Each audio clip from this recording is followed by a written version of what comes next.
Hello, beautiful friends. I'm so excited for today's video. We're going to be talking about the full moon in Gemini, the last full moon of 2021.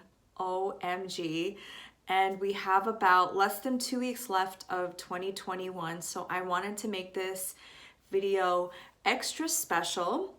So if you want to watch the beginning about the transits, and you know me, I'm probably going to go off in a tangent and share some of my own life experiences. Grab a cup of tea or coffee. I just bought this mug. My other owl mug died, so I have some mugwort here. And yeah, let's have a discussion about life and the moon and what's to come.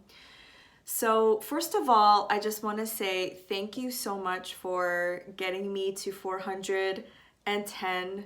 As of today, it was 410, over 400 subscribers.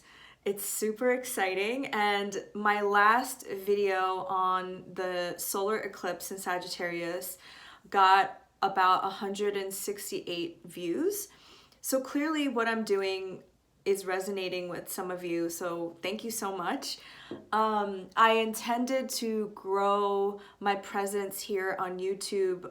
Probably, I've always had that in the back of my mind, but specifically this year when Instagram went down for that full day, I wanted to make sure that I was also creating content on other platforms and I could keep sharing and connecting with all of you in a different way. So I'm just so fortunate that the long form of me sharing is resonating with some of you, because I am a pretty long-winded person. So it is a nice opportunity for me to just share in my long stream of consciousness. Sometimes on Instagram and on TikTok even, it has to be edited down to make it fit in a certain amount of time. And sometimes it's hard to talk about these deep life issues and topics and not go in depth into certain things. And I mentioned that actually on episode 156 on my podcast, which I also just uploaded to YouTube. Ooh, yes, exactly. It's the last episode on Awaken and Align for 2021. And I said that I'm so fortunate that I get to share on also my podcast, because there's so much that I want to share that I can't just edit down to like a 15-second reel or a video. So these long form methods and platforms help me to truly express and go in depth onto a topic, because I think one of the downfalls of social media is not having depth. You see a meme, you see a quote, you see a 15-second video, and from that you're supposed to gain some kind of knowledge or wisdom, and oftentimes I find that to be incredibly limiting. And it's interesting because this topic is very apropos with the full moon in Gemini and the Gemini and Sagittarius axes, because it's all about communication. It's all about wisdom and knowledge. And I don't think it's a coincidence that we're ending the year on a full moon in Gemini, which is all about our communication, how we communicate, how we receive messages, and also our thoughts creating our reality.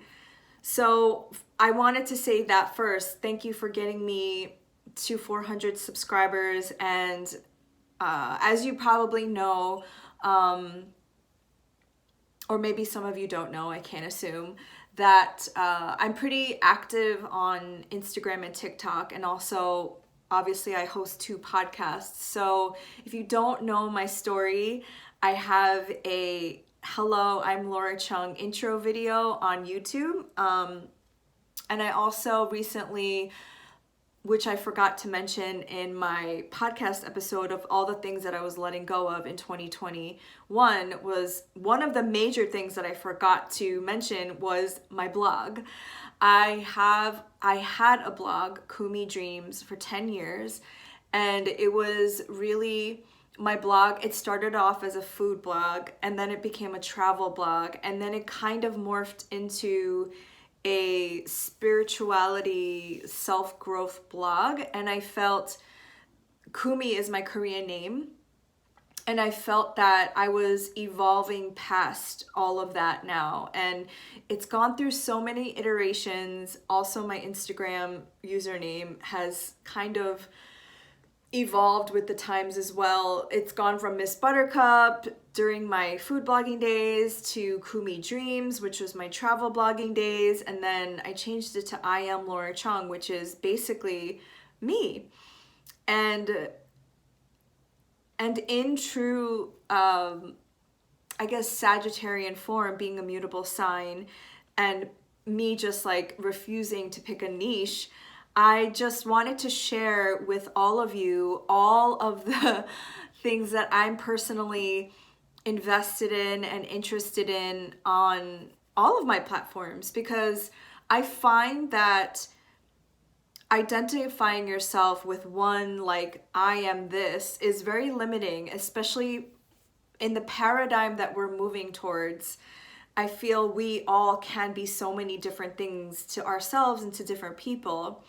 And when we allow ourselves to expand our awareness and our consciousness, we realize that we are more than just a doctor or a teacher or a lawyer or whatever that identifying label that you resonate with, and also understanding that you can shift into different labels and identities throughout your lifetime. So for a really long time, I identified as a student, and then I identified as a teacher, and then as a podcast host and a Reiki healer and a Kundalini yoga teacher, and I just couldn't find a word or an identifier that I felt really fit with everything that I offer and everything that I want to offer in this lifetime. And I think until our paradigm shifts in a way where we can be very expansive and where we can play different roles, I guess we're all kind of subjugated to express ourselves in these different identities. And I see that more and more, you know, even on YouTube, I see tarot readers saying that they're tarot reader and they're astrologers and they're artists, not just I'm a tarot reader and that's all I do, because we gain our knowledge and we gain our wisdom from so many different things. And that's what I loved about the Sagittarius and Gemini axis, is we receive information and wisdom in different ways, and all of that helps us to understand our lived experiences and our experiences that we integrate into our physical reality, the 3D, because both Mercury, which is the ruler of Gemini, and Jupiter, which is the ruler of Sagittarius and Pisces, and Gemini also has a co-ruler with Virgo. It's very much like intellectual in the mind. It's air and fire and in your energy. But until we feel it and until it's embodied in physical form, it doesn't become real. And that is why I believe going into Taurus and Scorpio, so earth and water, is really going to help solidify all of the things that we've learned during these last 18 months, with the North Node being in Gemini and the South Node being in Sagittarius. And I know in the last couple of videos, I was like, oh, the South Node in Sagittarius, just because personally I was going through a lot of the releasing aspects of that.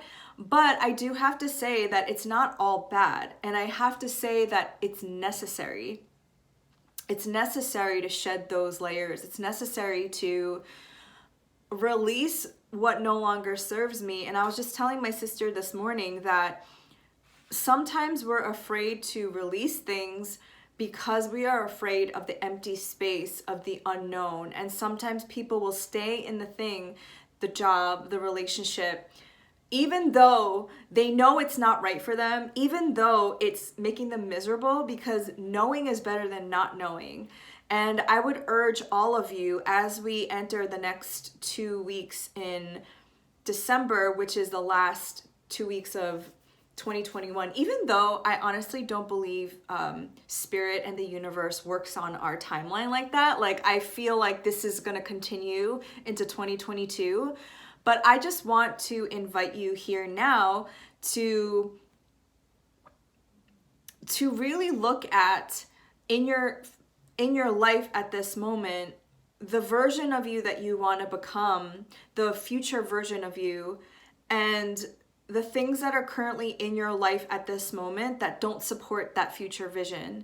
And a lot of it will take some kind of psychological, emotional, and spiritual and physical break up, or releasing, or letting go. And oftentimes that can be very painful, and there's a grieving process within that as well. And I mean, grief is its own topic, but I really loved, I watched this movie on Netflix called Tick, Tick, Boom with Andrew Garfield, and he plays a character, and I forget his name now, but he plays this playwright who wrote Rent, which was a Broadway musical. It won a bunch of awards, and I actually watched Rent in its first season when it came out in New York City, and I watched it like 3 times after that. But it's about his 30th birthday, so his Saturn return, and him feeling like he was losing time and he needed to write like a successful play. And what happened, well, I don't want to ruin the movie, but I won't ruin the movie because it's about a real person. But basically he ends up writing Rent and it becoming a huge success, but when it goes live on Broadway is the day that he dies. And so he died at a very young age. But Andrew Garfield was being interviewed by Stephen Colbert. I believe it was Stephen Colbert. And during the time of the filming, Andrew Garfield was also just recently lost his mother.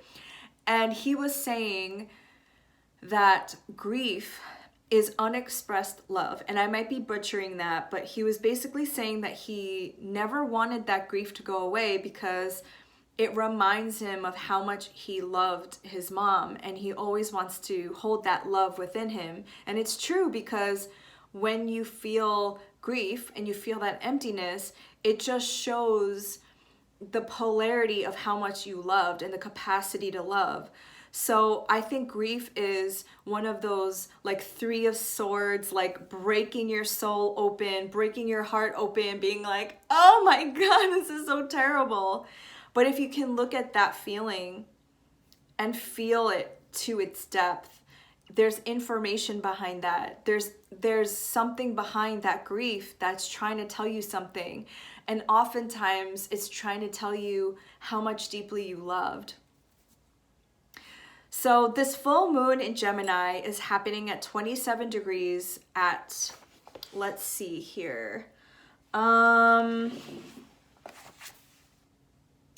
at 11:35 p.m. Eastern time. So those of you in other parts of the world, this will be happening on December 19th. So check for your time zone.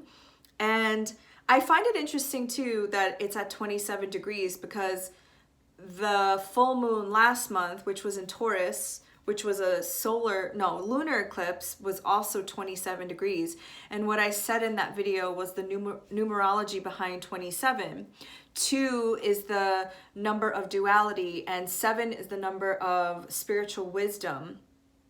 And together they add up to 9, which is an ending of a cycle. And full moons are endings anyway. And Gemini represents duality. It represents the twins in the tarot. So I also believe that you're going to be asked to see the duality within yourself, because there's so much duality out into our, and polarity in our physical reality right now. And there's nothing you can personally do to change somebody else, which is so frustrating. But what you can do is heal and see the duality within yourself, because everything is about healing our perceptions. And that's why I feel like this is a very potent, very important full moon, because it's in Gemini, which is all about beginner's mind. It's like that Page of Swords energy. It's that new spark, that new perspective on something that maybe, you know, throughout this whole journey with the North Node being in Gemini, you didn't actually allow yourself to see because you were holding on to an old perspective.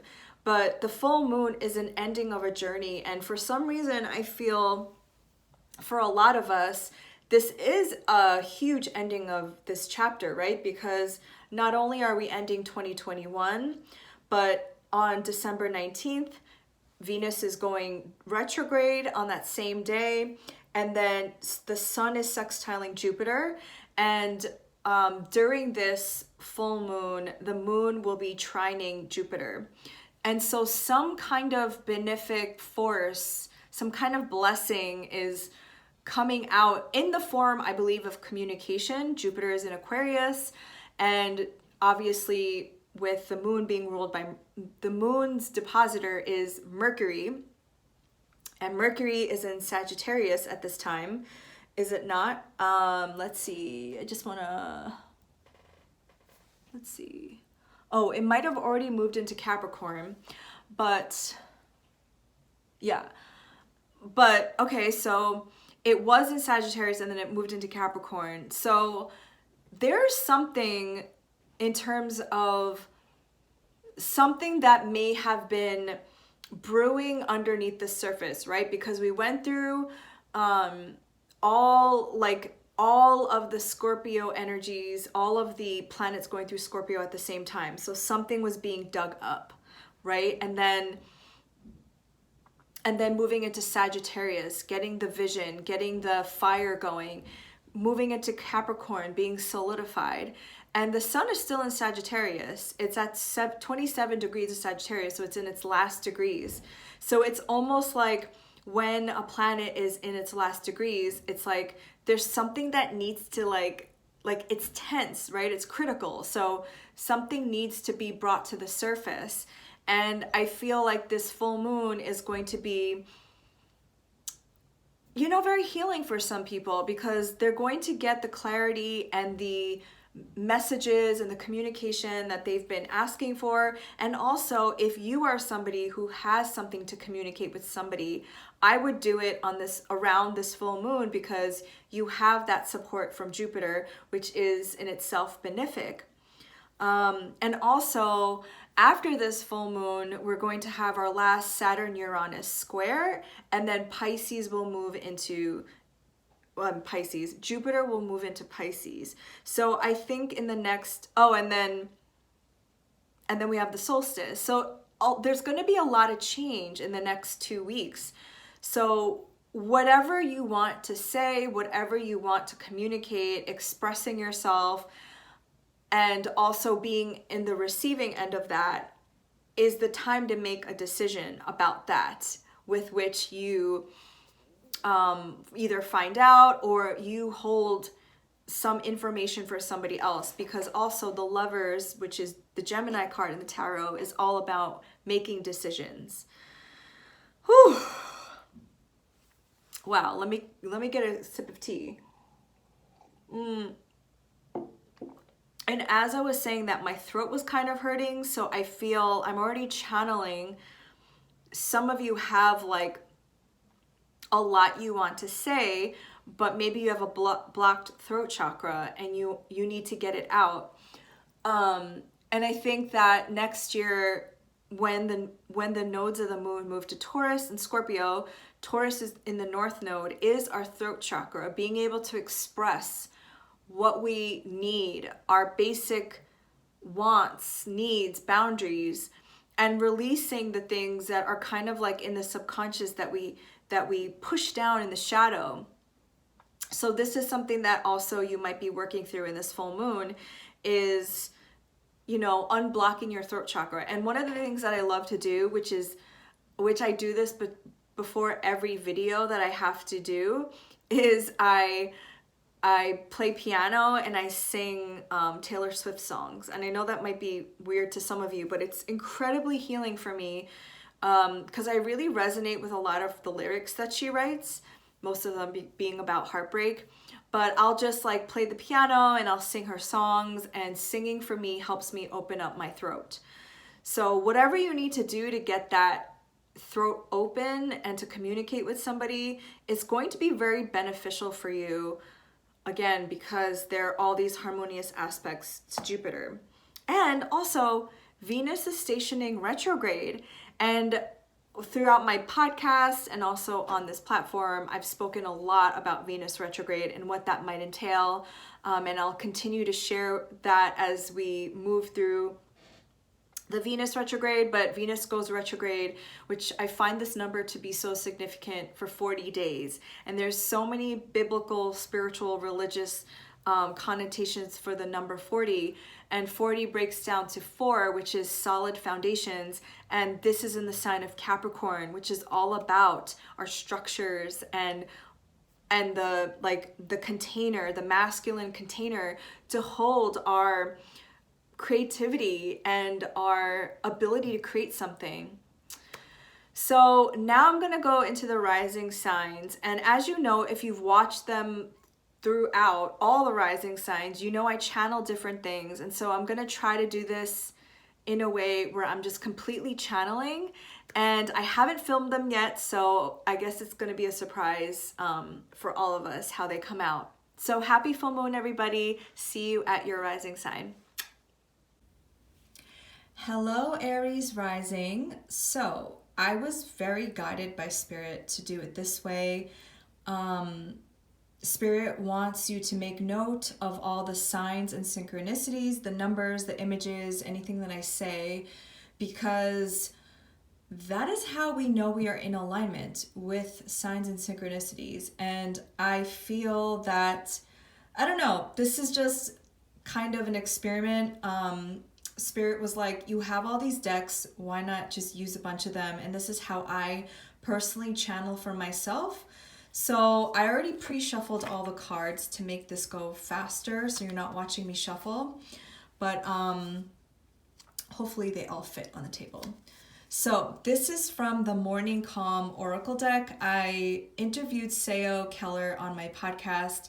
So it's based on Korean culture and imagery, and I just really resonate with this deck, obviously because I'm Korean American, and I don't see any other tarot decks compared to this, or any other readers on YouTube using Korean imagery.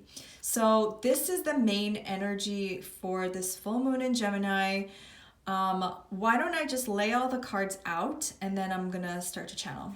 So we have here Ritual number 29, and hopefully you could see everything, and I'm going to go through each one, don't worry. The goddess you have is Mary with number 31, and the moon is a new moon in Virgo, a time to give rather than take. You got 2 of these. So the first one is Happy Happy with number 26. And then you have Thinker with number 44.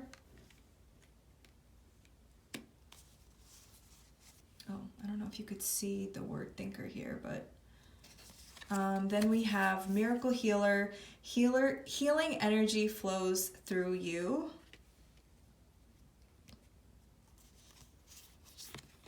And your animal is the stingray. Let me see if I can put it here. So we have 2 tarot decks from the Wild Unknown, and we have the 2 of Cups and Justice. Oh Lord. I don't think it's all gonna fit, but let me see if I can move this down like this.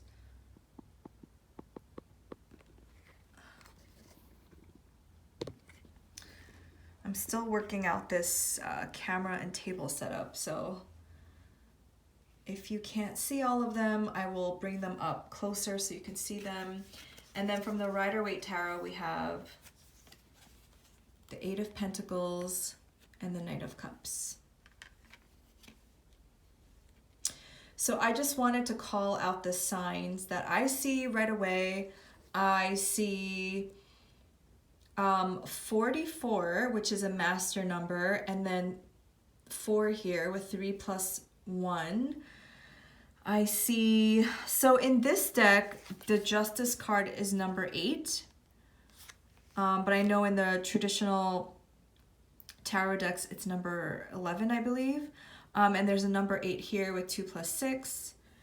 And then there's another 8 with the 8 of Pentacles. And yeah, so let me just tune into your energy and we can start this show. Okay, there we go.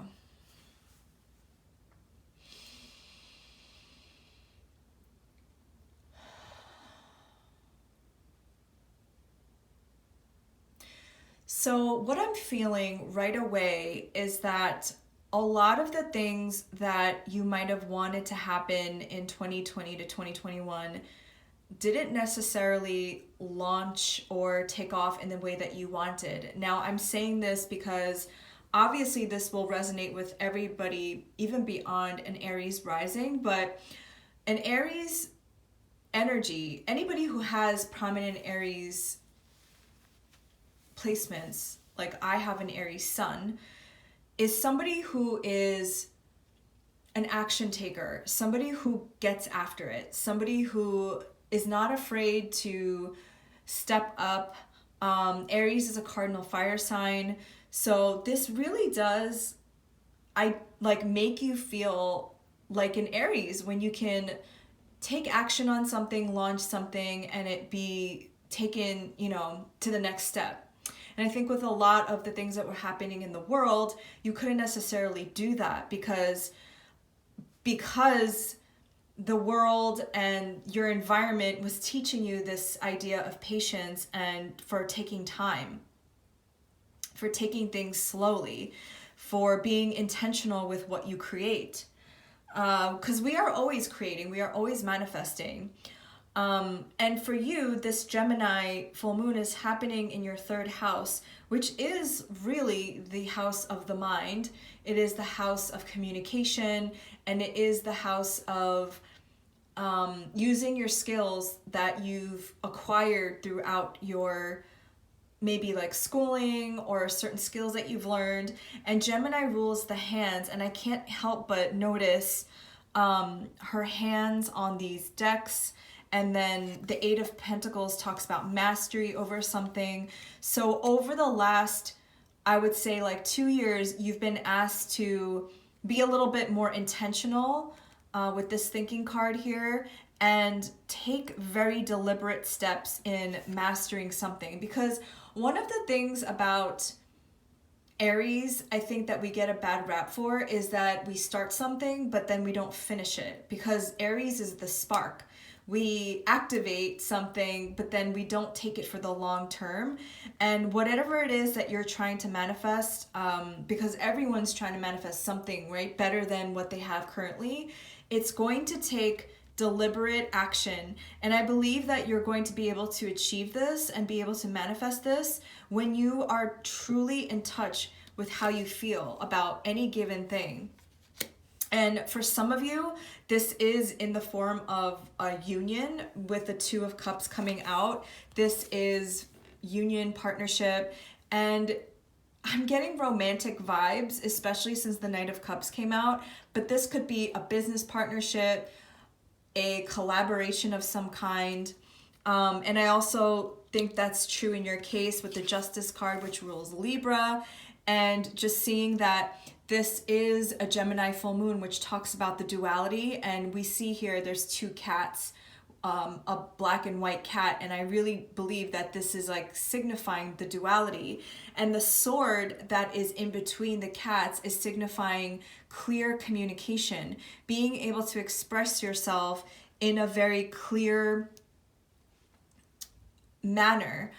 And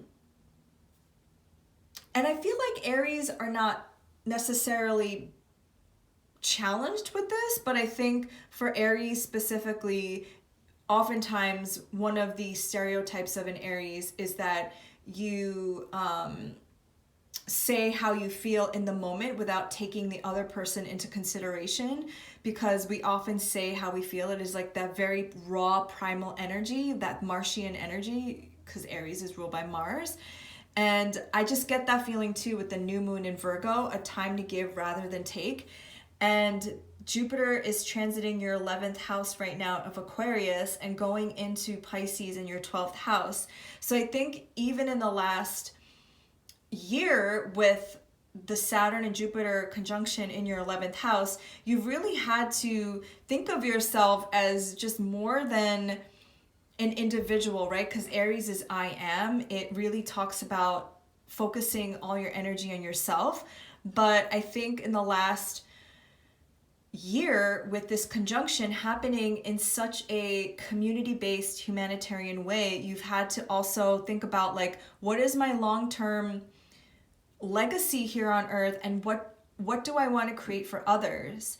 And allowing that happiness, allowing that love for whatever you're doing, whatever this is, whatever this Eight of Pentacles is that you've been mastering, that you've been working on, is really going to help not only you gain some kind of satisfaction in your life, but also create healing and miracles for others, because you found out that when you do what you love to do, it not only impacts yourself and your vibration, but it also really does, like, the vibration kind of resonates through everyone else.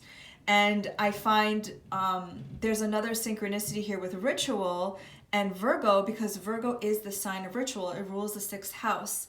And I think that the more you can, like, lean on your rituals in order for you to gain more mastery over the long term, it's going to help you have sustainability. And not sustainability, well, yes, that too, like eco-sustainability, but also sustain, like sustaining energy, like in fixed signs. And also the mutable signs, which are Gemini, Virgo, and Sagittarius and Pisces, are in your houses of, you know, the 2nd, 6th, 9th, and 12th houses. These are houses about your self-worth, about confidence, about what you do for, you know, the rituals. You have Virgo ruling your 6th house. Sagittarius rules your house of mastership, the 9th house, and the 12th house, Pisces, rules spirituality. So I also feel like when Jupiter moves into Pisces at the end of December, you're really going to be diving deeper into the spiritual healing arts. Maybe you're discovering that you want to read tarot, that you have this like very mystical healer side to you. And the stingray talks about having confidence and having a spine, and Aries is known to be somebody who has a lot of confidence, who commands a room. So I know I shared a little bit more beyond just the full moon in Gemini, but I feel like this full moon in Gemini, as I said in the beginning, is very, very important because it's closing out the year. It's closing out this huge Sagittarius Gemini axes, and for you that has been happening in your 3rd and 9th house of mastership, understanding and learning and teaching. And I really feel like you've gained more knowledge and you've gained more understanding about yourself and the world around you through this axes. And with these axes moving into your 2nd and 8th house of intimacy and resources, it's going to help you to really solidify your own confidence and your own worth. So these are just any extra messages. I can't really shuffle with my hands, like so you'll just have to hear them shuffling. So Spirit, do you have any other signs or any other blessings or anything else you want Aries risings to know for this Gemini full moon?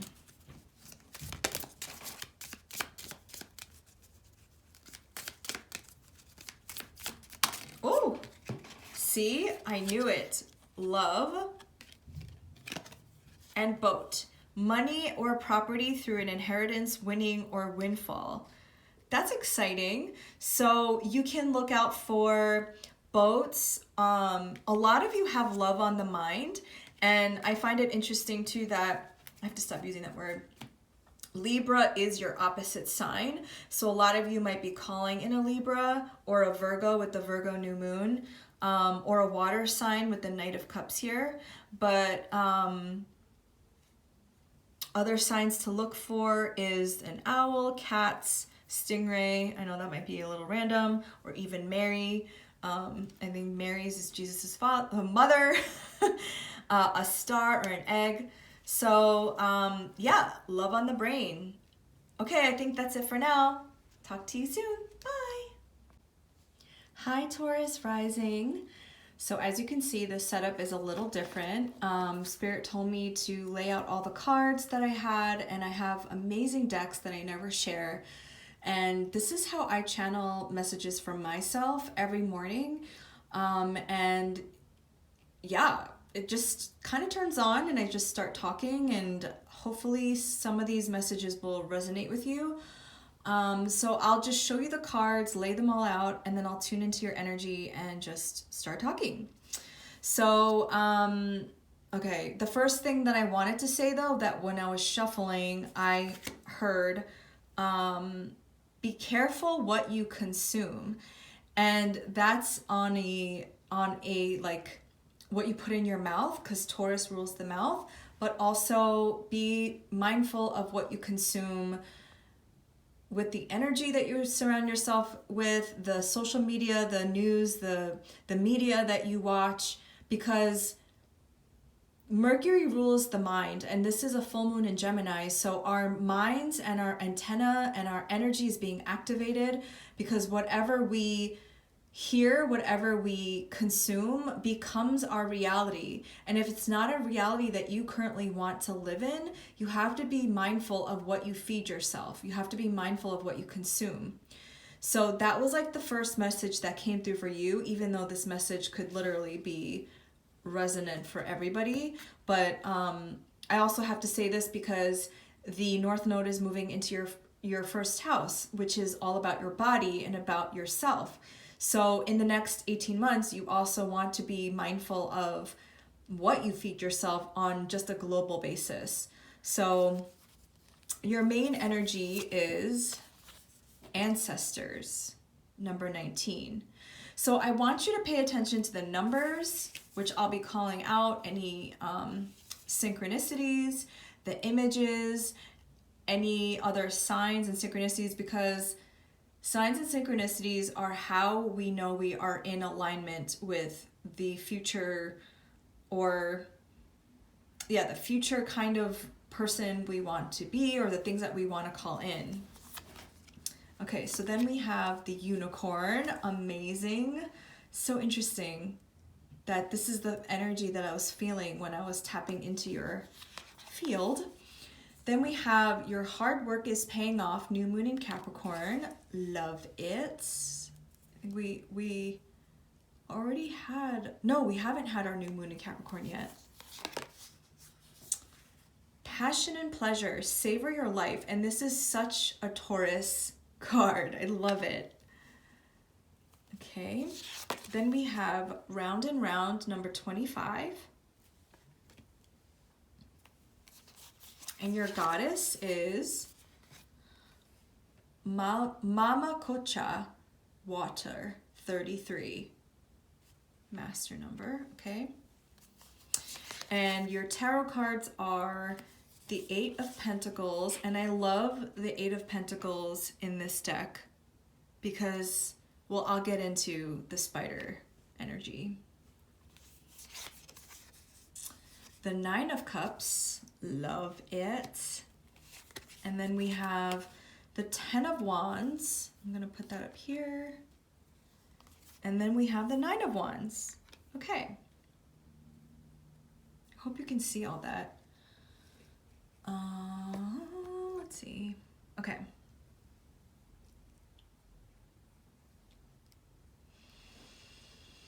Okay, let me tune into your energy.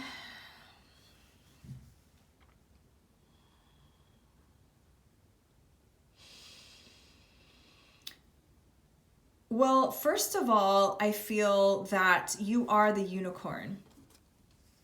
And I think I've been saying this for a lot of the videos in the last couple of months with the new, I think it started with the full moon in Taurus, which was the last month's full moon. And I'm getting tongue-tied, and I feel like, again, with Taurus ruling the throat chakra, I feel that there's so much that you want to create, and there's so much that you want to be doing that you feel a little overwhelmed by, but you're being reminded that your hard work is paying off and that you need to savor your life in the moment to moment. And I've been saying this in most of my videos, specifically to you, Taurus risings and Taurus stelliums or suns or moons, that Taurus is going to be the energy that all of us are going to be tapping into more for the next 18 months.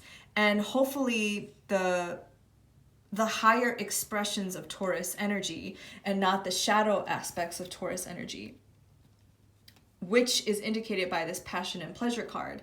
Like, more of us should be savoring our lives in the day-to-day moment. And I'll give you a perfect example. So I host a podcast with my dear friend, Brittany Simone, and we are both like hard workaholics. We are both workaholics. Like, the Capricorn energy that came up, which just like kind of reminded me of that. And maybe it's through our epigenetic trauma from our ancestors, with the ancestors coming up here, and also just us both having to make it and break it and hustle in New York City.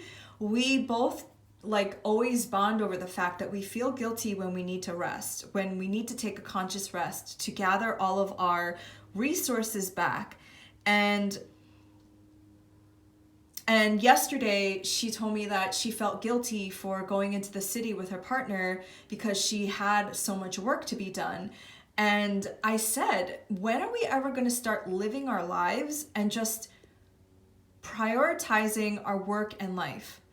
And if we're constantly working and we're constantly hustling, what are we achieving for then? Like, when are we ever going to savor our life? And so this card, when I saw that with the new moon in Capricorn, kind of reminded me of that.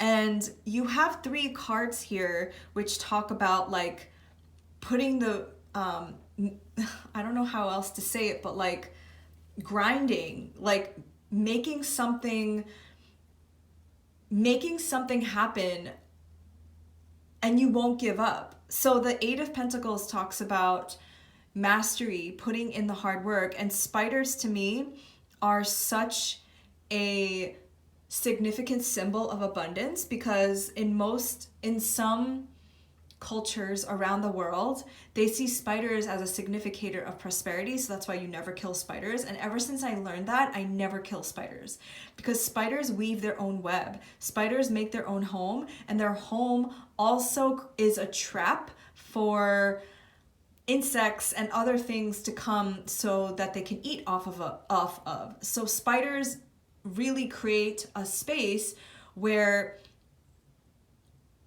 they wait for the food to come in, like they are in the receptive mode. And this kind of mastery and weaving this web takes time, and it takes patience.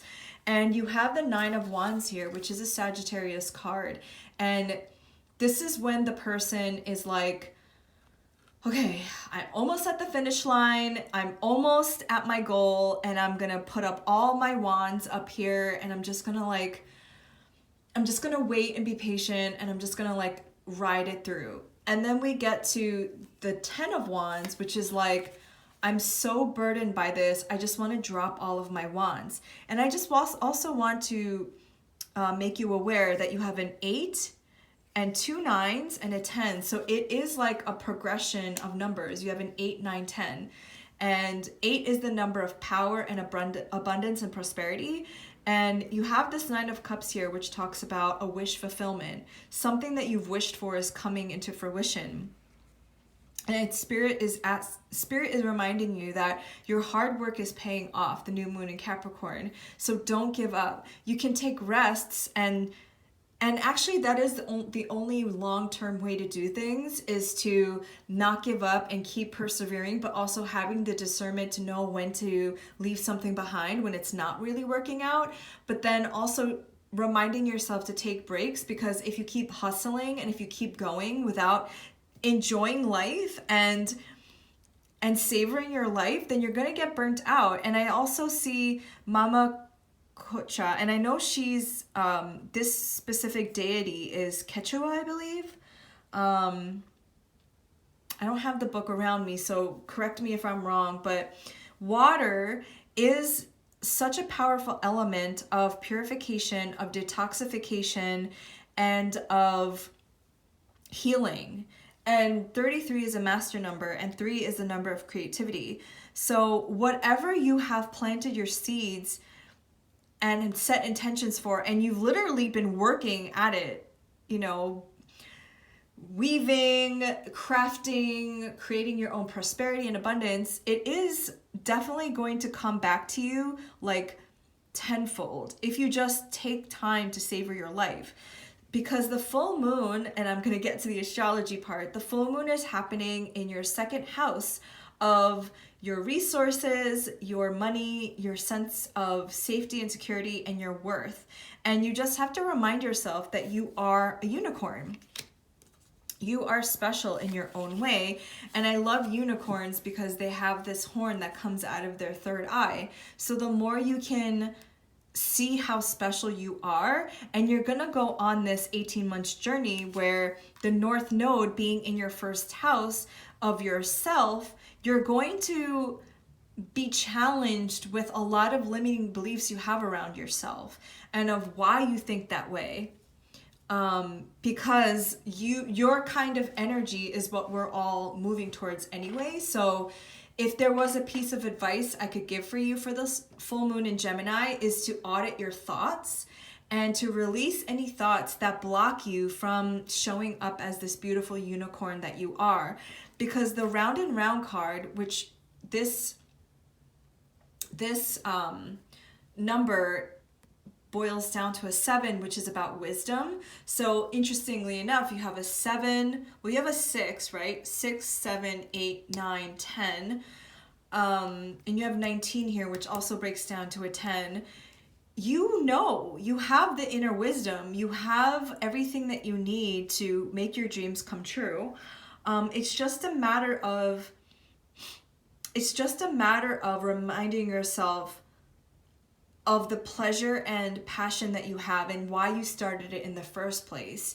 And some of you might be working with your ancestors on this, or some of you might have to heal your ancestral lines, and some of you might also be invited to look at how your ancestors regarded things like money and abundance and money mindset in order for you to heal those perceptions of like, what is it going to take for you to have a life that's truly fulfilling, and that you actually don't need to work hard to have this beautiful life that you're cultivating for yourself. Aquarius is your 10th house. So Jupiter being in your 10th house too, like, this is why I feel this has a lot to do with like your legacy and your long-term goals, because the 8 of Pentacles is not just like, I started this thing and, you know, let's see if this is a side hustle. This is something that you like put a lot of time and energy into. Whew. So to close out your reading, I'm going to pull some extra messages or signs or anything like that from this deck, the tea leaf. And it's super awkward for me to shuffle in front of the, because my hands can't fit all around. So I'm still figuring out this camera table setup, as you can see. So let's just see what is coming up for Taurus risings, and one of the cards fell, so let me go grab that. Oh, okay, so for the first card we have January, which is when the North Node moves into your first house. Yeah, so January could be a very important month. A lot of these shifts can be happening in the month of January. Venus is going retrograde in your 9th house of mastership, of teaching, of learning. Ugh. Okay, another one fell. So grapes, time to go out and have fun. Exactly. And I found myself having to reach down a lot. Like both of these flew to the bottom, to the floor, that I had to reach down. And I just want to remind you that your goals might actually be closer than you think. Again, I think this is all about healing your idea of what is it going to take to create a life of abundance. All right, Taurus risings, have a beautiful full moon and talk to you soon. Bye. Hello, Gemini risings. So the setup is a little different because Spirit really wanted me to use a lot of my decks to channel and make you aware of the signs and synchronicities that I'm going to show you. So make sure you take mental note of the numbers, any repeating numbers, anything in the images like animals or specific colors, because signs and synchronicities help us to know if we are in alignment with our path and with our higher self. So you being ruled by Mercury and the mind, and this full moon being in your sign, you will definitely have those intuitive downloads, those intuitive hits. And as I was shuffling your cards, I heard in my head that song, Clarity. That was a horrible example because I don't know any of the other words besides that word. The song's name is Clarity, and it's like a upbeat, like house EDM song. You my clarity. But I feel like this full moon in Gemini is kind of like this last intuitive download that you might receive, or in the coming weeks as well, the next lunation phase, of really truly understanding. And I don't know what it is for you specifically, and maybe the cards will show us in what themes this will be in. But whenever we have eclipses and the nodes in our angular houses, which you've been having the north node in your 1st house and the south node being in your 7th house, and also Mercury and Jupiter being the rulers of these eclipses, Mercury rules your 1st and your 4th house, and Jupiter rules your 10th and 7th houses. So all of your angular houses have been activated. And that is like a huge life change. Basically, your sense of self, your home, your relationship to the other, and your career, all of those houses have been activated in the last 18 months. So out of all of those lessons and the trials and tribulations that you've gone through, and it's going to be unique to you, you have this moment of clarity and this maybe intuitive download or a message from the other that is going to really sum up this whole eclipse phase. And I don't doubt that you will, because this full moon is happening in your sign, in your energy. So you want to see where you have 27 degrees in your 1st house, if you have your moon there or your ascendant or your sun, because you're going to get an extra blip of like energy coming to you. And Jupiter being in your 9th house, moving into your 10th house, I think for 2022, the focus is going to be in expanding your career and your legacy. So let's see the main energies. I'm going to lay all the cards down and I'm going to channel. I did yours kind of the opposite way. I laid down the cards first and then I kind of channeled, but your energy was already coming through because I feel like I was already channeling your energy from the beginning of this video.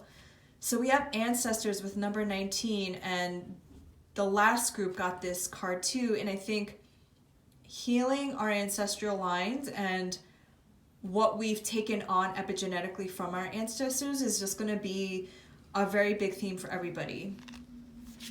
Okay, and then we have Shakti, transformation, number 45. Exactly. It's time to release negativity, full moon in Scorpio.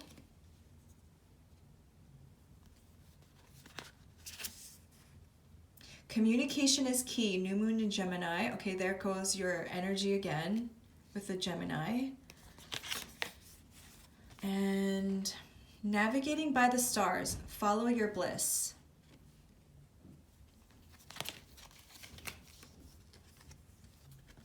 Oh, I love this card, number 17, the Fates.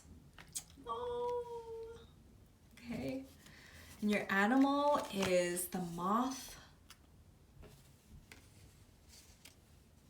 Hopefully this can all fit.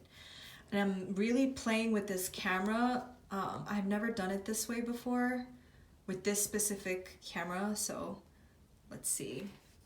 Okay, your two tarot cards from the Wild Unknown is the Ace of Swords and the Queen of, or the Mother of Pentacles. Okay, and your two cards from this deck, the Eight of Pentacles and the King of Swords. Okay. Interesting that I really did I cleansed the energy from the last group, which was Taurus rising, but Taurus rising also had ancestors and the Eight of Pentacles. Excuse me while I drink some tea. And I don't think that's a coincidence, because the North Node is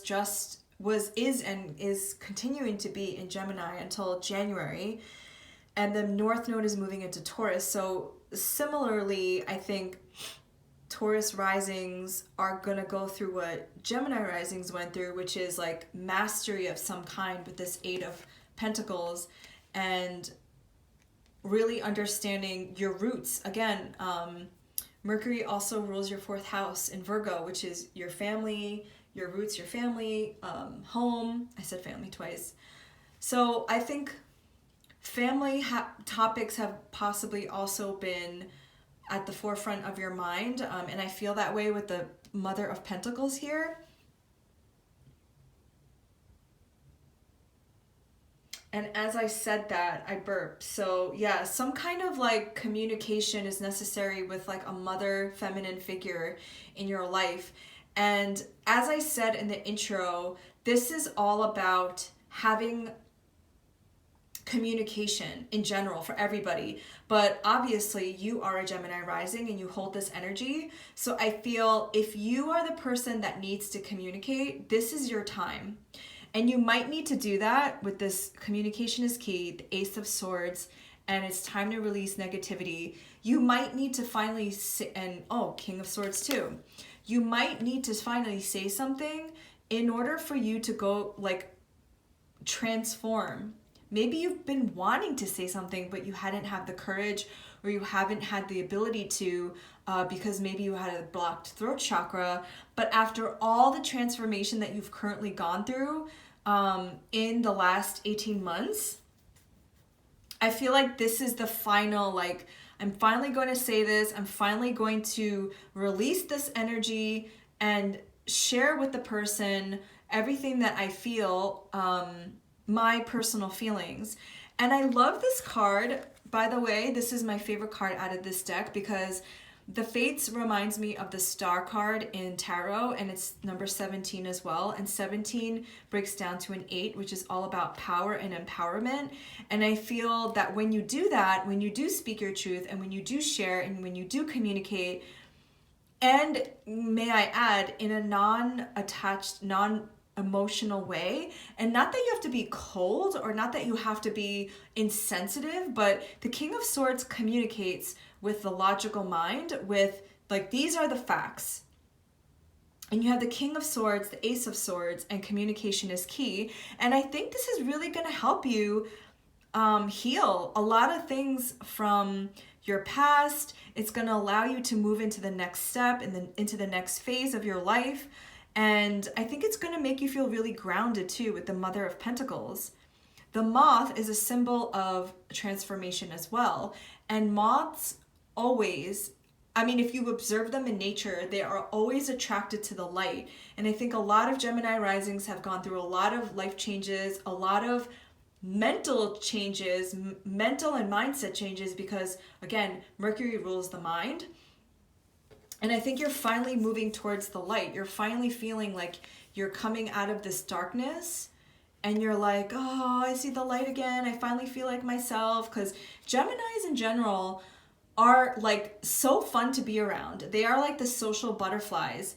But I noticed with a couple of my Gemini friends and Gemini prominent placement friends that their energy kind of felt like they were in this like darkness. Like they were,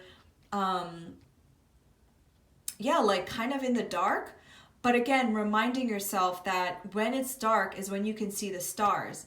Follow your bliss. Follow what truly sets your soul on fire, because when you do that, and I feel like this is the message for everybody in general, when you do that, you're willing to put in the work. You're willing to focus all of your energy, your time into that one thing. And for some of you, this is like your feeling of abundance and your feeling of safety and groundedness here with the Mother of Pentacles is to be true to who you are and to share how you truly feel. And I feel like maybe you even have felt this way just as recently as the full moon in Scorpio. I'm sorry, full moon in Taurus, but I saw Scorpio and was thinking about Scorpio season.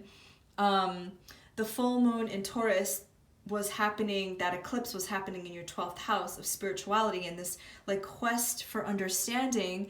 And I think that the North Node moving into your 12th house is going to really help you solidify all of the lessons that you've learned in the last 18 months with the North Node going through your first house of self. Like you've definitely transformed, and I can feel that just from feeling your energy, that you feel lighter, that you feel like you've removed all this denseness into your life, because this whole spread talks about like lightness, moving from the dark to the light, but knowing that when it is dark, that there is still light to be seen. Okay, so I'm going to pull some last tea leaf cards to see if there's any other messages or signs for you, Gemini risings. And I think in January, you're gonna definitely feel more in your body and more out of your mind. Okay. Rooster. An arrogant, boastful person you should not cross. So this might be a sign for you to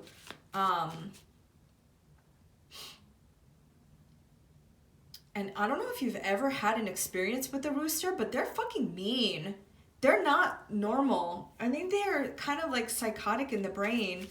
So just be careful of rooster type energy. Okay. And let's see. Another one here.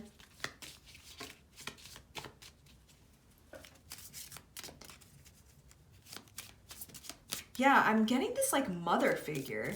This like feminine figure. Maybe you've had past lives with her and things have been a little rough. Okay, exactly. Ink pot. Problems to be resolved. So I think when you communicate with this person, it's going to really set you free. And the truth always sets you free. And this is what the King of Swords, the Ace of Swords is all about, is truth. Is being completely honest with yourself and the people around you. Because as Brene Brown says, clear is kind, unclear is unkind. I hope you have a beautiful full moon, Geminis. Bye! Hello, Cancer risings. So as I was shuffling your cards, I felt the need to say, stay grounded. And with your group, I actually lit this copal again and it kept burning. So I feel like all the Cancer risings who are watching this are in need of some kind of energy cleanse or energetic cleanse. like moving your body, and moving your body will allow you to not feel as stagnant. And also, for your group specifically, I really feel in my body like stuck energy, and more so with your group than any other group that I've channeled for so far. And so even before I begin, I just wanted to transmit that message. With this reading, obviously it looks different. Spirit really wanted me to use all my decks, not all of my decks, but the ones that were guided by Spirit to me. And I want you to pay attention. We want you to pay attention to the numbers, any repeating patterns, numbers, colors, signs, and symbols. And I will definitely make sure to call them out when I see them. And I'm going to lay down the cards first, and then I'm going to go into the channeling portion. And I just want to mention that this copal is like really smoking. So I really feel like, again, if you can take time to ground yourself, ground your energies, do some Reiki healing. It doesn't have to be from me. Do some energy cleansing, clean your room, clean your area, clean your space, clear your body. It's going to be very beneficial for you because you are ruled by the moon. So whatever the moon does, you feel it very deeply in your body. And the moon changes energies every 2.5 days. So this is probably why, as Cancer rising, you just feel the ups and downs of the phases of the moon, but also in your environment and the collective. Okay, so your first card is abundance with number 20. I love to see that.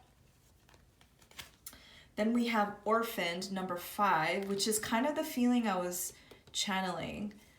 This feeling of, oh wait, let me stop channeling and just lay the cards down first. It's time to release negativity. Full moon in Scorpio, exactly. Your goddess is Hera with Alliance. With number 20 again. Oh my gosh. Okay, that's the first synchronicity, is the number 20, which reduces down to a 2. Narrow pathway, tread thoughtfully.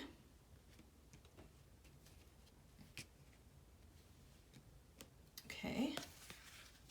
Then your animal spirit is the fox. I love seeing the fox. Your 2 tarot cards from the Wild Unknown is the Hierophant with another 5. And I believe this is the 8 of Wands. Yes, the 8 of Wands. And then from the Rider-Waite, we have the Ace of Wands and the King of Pentacles. Okay, this pretty much goes in alignment with what I was channeling, which is this need to ground, this need to feel into your body safe and secure, and also release what no longer serves you. This full moon is happening in your 12th house, and you've been having these eclipses in your 6th and 12th house axes, which is all about, the 6th house being of health, of work, of daily habits and routines and rituals. And then your 12th house is spirituality and connecting to the higher realms. And a lot of you have been feeling possibly isolated. I mean, I don't know who hasn't felt isolated in the last, 2 years. But cancer placements in general, it takes a while for you to open up to somebody because you have a hard exoskeleton, right? So being vulnerable is something that you really need to trust the other person in order for you to open up. And I'm just feeling also that, I don't know, this message keeps coming through for all the groups, which is what I was saying in the beginning of the video about Gemini. Gemini is duality. Gemini is the other. It's about union. And for some reason, I get this feeling that this Venus retrograde in Capricorn, and you have Pluto there in your 7th house, so opposing your energy in Cancer, is really making you either, okay, there's two scenarios here. Either you've realized that you needed to let go of a situation and you're afraid of being alone, or you're afraid of walking down a path that you might regret later on, or this situation is, this full moon in Gemini is making you realize, and this Venus retrograde is making you realize that you want to actually commit to something for the long term, with King of Pentacles and the Hierophant here. And I feel like with you, you're going to have a massive, massive energetic download about this with the Ace of Wands and the Eight of Wands, because these two cards, these two energies speak about like a vision, quick communication. All the arrows and intentions that you've shot out into the universe are now coming back with growth on them. So just imagine your initial intention. And possibly this could have even been at the solar eclipse in Gemini, which was on Gemini 10th. Gemini 10th, oh my goodness. June 10th was the Gemini solar eclipse. You shot out your intention out into the universe with the Ace of Wands here. And now, at this full moon in Gemini, you're getting all those arrows back with growth on them. And it's more than you realized. It's more than you intended, because you started out with one intention, but now there's like an abundance of growth and information coming your way. And I think with tread carefully, it's like you're taking very, very small baby steps towards where you want to go for the long term, because there is long-term potential here with the King of Pentacles and the Hierophant. The Hierophant is a card about commitment. It's about connecting to the higher realm. And I also noticed that there's two fives. So there's 5 and a 5. So 5 is the number of change. 2021 is the universal 5 year. So a lot of you could have gone through a lot of change in 2021. I mean, I don't know who has not, but again, I was feeling in the beginning when I was tapping into your energy that the need to feel grounded in all of the changes is very important for you, specifically because you do move with the phases of the moon. And so, I also think with the Eight of Wands, a lot has probably changed for you in such a short amount of time that now you're trying to like ground yourself and realize like everything that has changed recently. And you're like, holy shit, like even the way you see life. And because the Wands is about your vision for your life, Sagittarius, this card specifically is Mercury and Sagittarius. So like what you've had envisioned in your mind and what you envisioned for your life has completely changed from where you thought it would be. I think looking up more about the goddess of Hera is going to be an integral part of your story, because here with Alliance, I think you're going to have a lot of strategic partnerships. Capricorn is the sign of legacy, of, I think of like the CEO, the business partner, and the 7th house is not just about our romantic partnerships. It's about partnerships of any kind on a one-on-one basis. So the King of Pentacles with the Ace of Wands coming out together is maybe you're starting a partnership, business partnership, that's going to yield you a lot of abundance. So the full moon happening in your 12th house of spirituality and the hidden realms is maybe you're becoming aware of that now. Maybe you're becoming aware of like what's brewing under the surface. And the fox is, I believe in this spirit animal deck, it talks about partnership, I believe. Let me look that up really quick. I have the book right here. And I love foxes because they are nocturnal animals and they're very intuitive, and it is earth. So there's a lot of earth here. This is Taurus energy. This is earth. We have the King of Pentacles and abundance. And yeah, we do have Scorpio here, but Overall, I feel like grounding, again, grounding everything into your reality. So the fox, exactly. Look at that. Smart, strong partner or mate, wise teacher. The fox is an enchanting creature with plenty of mystique to go around. Fox personalities are skillful in business. What was I saying? Business. And also make great teachers. They are quick to learn and adapt well to new situations. Foxes are ideal life partners as they commit to relationships for the long term, and their natural charisma keeps things exciting. Fox energy helps us stay true to those most dear to us. When this card appears, reconnect to those you love. Foxes don't do well when they slip away. When in balance, magical, ingenious teacher, monogamous. When out of balance, sneaky, unsure of their identity. And to bring into balance, partnership, connection. Exactly. Also with Hera, the alliance. And so for those of you who feel alone and you're trying to call in partnership, I think you're gonna get like the first glimmers of this at this full moon in Gemini. And if this is the case, please let me know. I'm very curious. Or it might be a time in this full moon in Gemini to release anything that, like, your limiting beliefs about what a long-term partnership will entail. But overall, I think that this is a really positive message. I mean, of course, I would say that because I'm just a positive person. But we're going to pull any tea leaf messages as last signs that want to come out. So again, we have 2 20s, 2 5s. We have an 8 here. And we have a fox and a crow or a raven. We have Scorpio energy.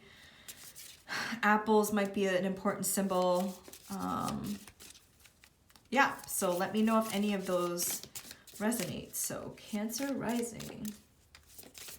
Oh, and Jupiter is transiting your 8th house of intimacy. So yeah, you're expanding your ability to be intimate with the other. And again, Venus in retrograde in your 7th house of one-on-one partnerships. Okay, so March might be a significant time for you. Let's just grab one more. And March is when we have our Aries ingress, when the sun turns into Aries, and March happens to be my birthday. Okay, just one more. Let's see.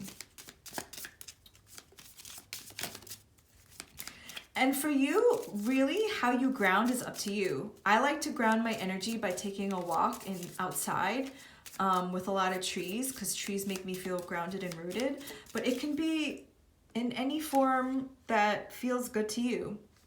So now we also have February. So February and March. So it seems like the springtime is very significant for you. And I'm just thinking about the Lunar New Year. That might be important for some of you. And the Lunar New Year happens in February. And we are moving into the year of the tiger. So keep your eye out on this time frame of when specifically, I don't know, maybe the manifestation that you're calling in might come at that time, or signs of it will come at that time.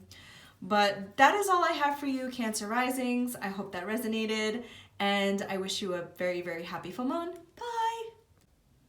Hi, Leo risings. As I was shuffling your cards, I got the message to share with you. Don't be afraid to show the world who you truly are beyond your masks and how you perform in front of other people, but the real you.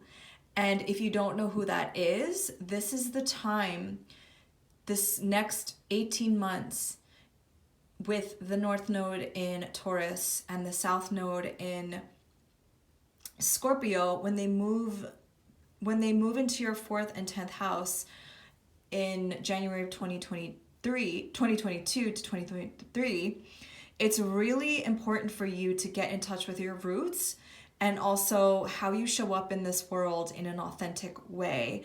And I also say that because Saturn has been transiting your 7th house of the other, and Jupiter will stay there until the end of December. So this is beyond performance, because Leo Leo placements are the performers. They shine brightly. It's ruled by the sun. So can you be fully embodied in yourself, your true self, and share that with the world, knowing that people who resonate with you will find you and resonate with you? Don't show up how you think people will want to see you, or maybe they're like projections of how you should show up, but just show up as your authentic self. So actually, let me lay down the cards first, and then I will channel the messages. It's been happening where I'll just start channeling right away as I'm shuffling and feeling into your energy. I guess that's just the nature of channeling. And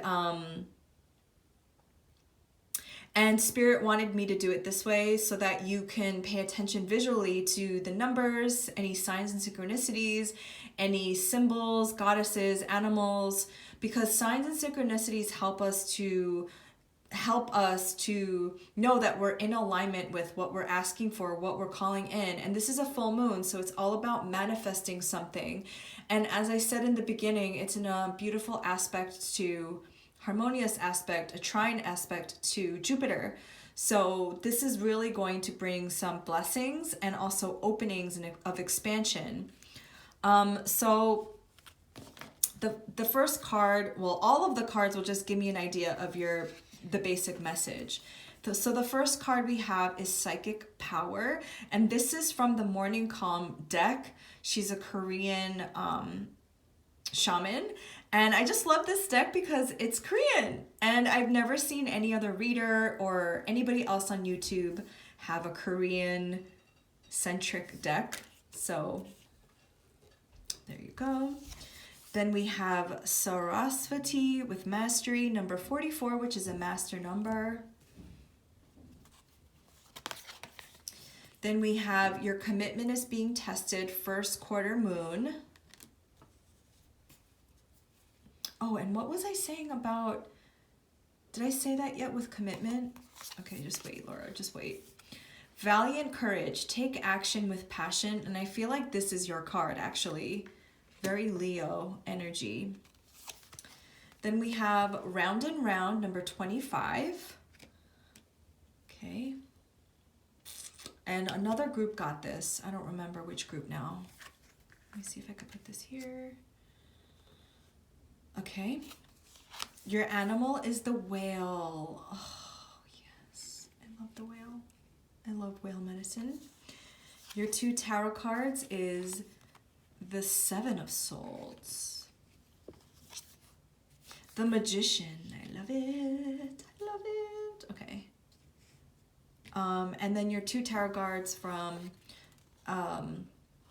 the Rider-Waite deck is the Eight of Swords and the Justice. Okay. This actually goes really well with what I was channeling, which is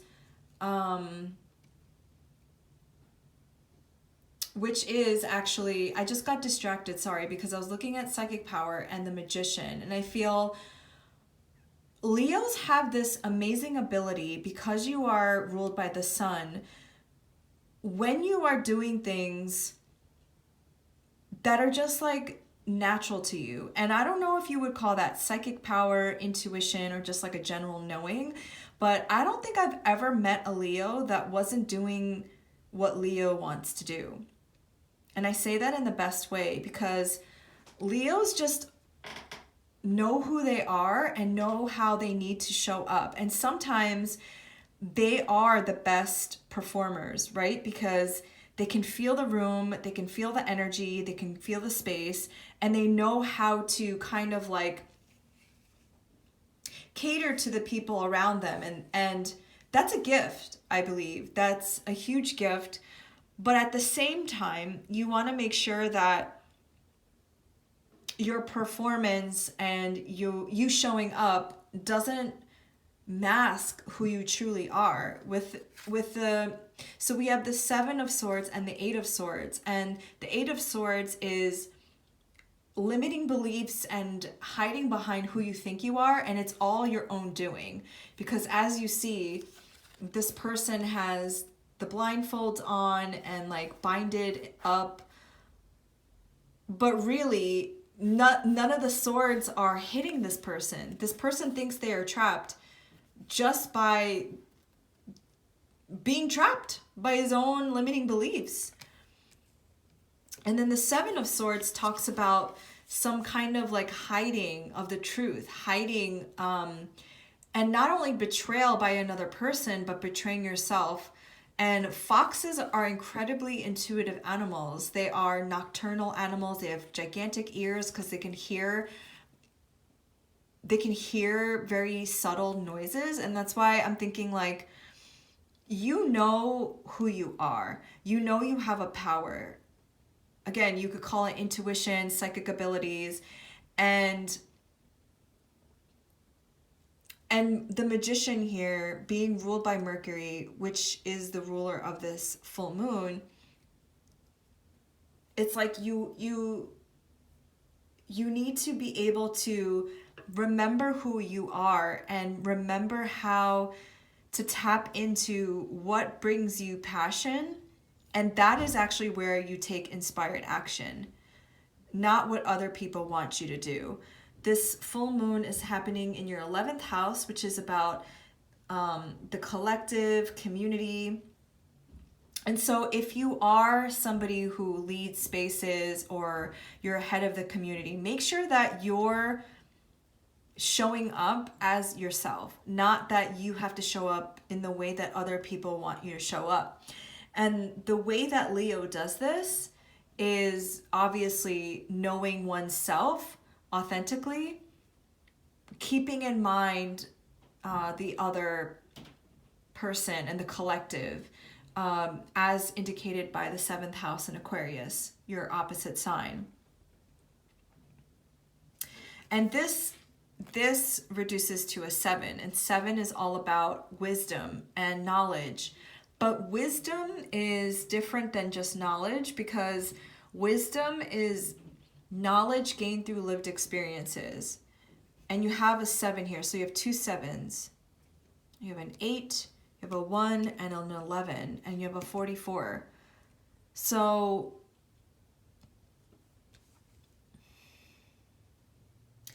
I think this full moon is giving you a sense of how you can show up at a collective level, at a bigger level, if that is what you're manifesting. And I think a lot of you are, because Leos love, and I say this with love, Leos love being in front of people, being the performer, and the performer not in a way that necessarily has to do with like acting or pretending you're somebody that you're not, hopefully, but you love to serve the collective by being just you, by being inherently who you are. And I think you can do that by mastering who you truly are and being honest with yourself. And 4 is the number of foundations. And again, with the South Node moving into your 4th house of foundation and going deeper, Scorpio energy. And the whale dives deep into the dark, deep waters. And for fixed signs, 2022 to 2023 is going to be a little challenging, because all of the fixed houses are in your angular houses. So the 1st, 4th, 7th, and 10th. And so any change that you do with yourself or any of these other angular houses, and you have eclipses on your 4th and 10th house coming up in January, is going to impact basically your entire chart. And your ruler is the sun. So you want to see where your sun is and which house, because that is how you can shine. And like every fire sign, the angular houses are also water houses. So like the very, your houses that are in water are the more intimate, private houses, which is the 4th, the 8th, and the 12th. So your 4th is Scorpio, your 8th is Pisces, and Cancer is the 12th. and Jupiter is moving into your 8th house of intimacy, and that is a natural Scorpio house. So again, I think you're being called to go deeper into yourself, going deeper into your emotions so that you can show up authentically. Whatever you're manifesting, it can be done, but you have to be honest with yourself. Okay, so let us take any more, oh my gosh. See what tea leaves come out for you and any other signs. And just looking at your spread, we have a fox, a whale, a cheetah, and I already said all the numbers. We have a horse. And this card always reminds me of the 6 of Wands, which is a Leo card. I think it's the sun in Leo.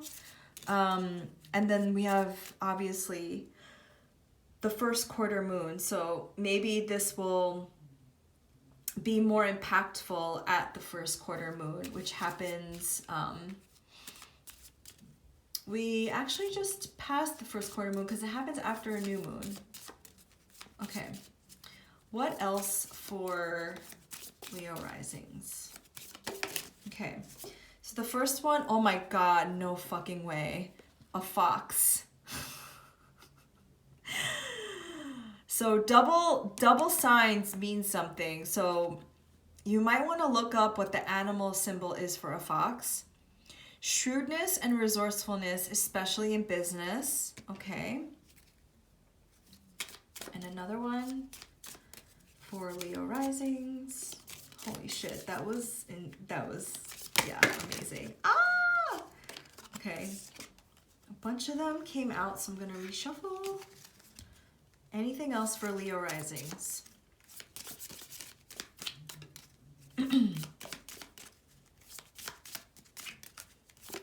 All right. V, victory in some endeavor. And again, like, maybe V is a significant letter for some of you. Maybe some of your names are Victoria or Victor or something with the letter V, but you have valiant courage here, and I feel like there's something about having victory over something. So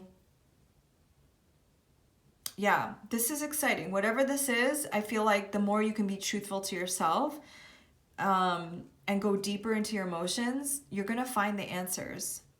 And some of you might be getting some psychic downloads. Okay, Leo risings, I hope you have a beautiful full moon. See you next time. Bye. Hello, Virgo risings. So as I was shuffling your cards, I just felt all of a sudden really, really tired. And I was like fidgeting with this camera setup, and I was like, oh, I'm already channeling Virgo rising's energy. And it could be me. I've been channeling for a while now, and after channeling for, I would say, close to 2.5 hours, I do feel a little tired, but it was all of a sudden when I tapped into your energy that I felt this way. So I'm going to lay down the cards, and then I'm going to tap into your energy and channel, even though I've already been channeling your energy. And I also noticed that I'm talking really fast as I am talking to you being a mutable earth sign and being ruled by Mercury as well as Gemini. So Spirit really wanted me to, Spirit guided me on the decks to use, and so I already pre-shuffled them, and I'm going to be laying them out, and Spirit and I want you to focus on any repeating numbers or patterns or colors or animals or any of the signs and synchronicities that are going to let you know that you are in alignment with your path or whatever you've been calling in. And with this full moon in Gemini, this is the last full moon of 2021, but the energies will be there until I believe 2022, because every full moon phase has 2 weeks until the new moon and then a month until the next full moon. So your overall energies, let's put them down. So we have cleansing, and this is from the Morning Calm Oracle deck that is produced by a Korean shaman. And so I just love that it's Korean. then we have Benzai Zen, Beauty, number 6. And Virgo rules the 6th house. 32 with Here and Now. Wow, I'm already getting messages here. Traveling lightly, simplify your life. Emotions are running high, Supermoon. I don't know if you can see that. Okay. And your animal is the scorpion, and it's fire element. And you got the 2 of Cups. Lovely. And the 2 of Pentacles. So you got 3 of these tarot deck cards from, why did I say it like that?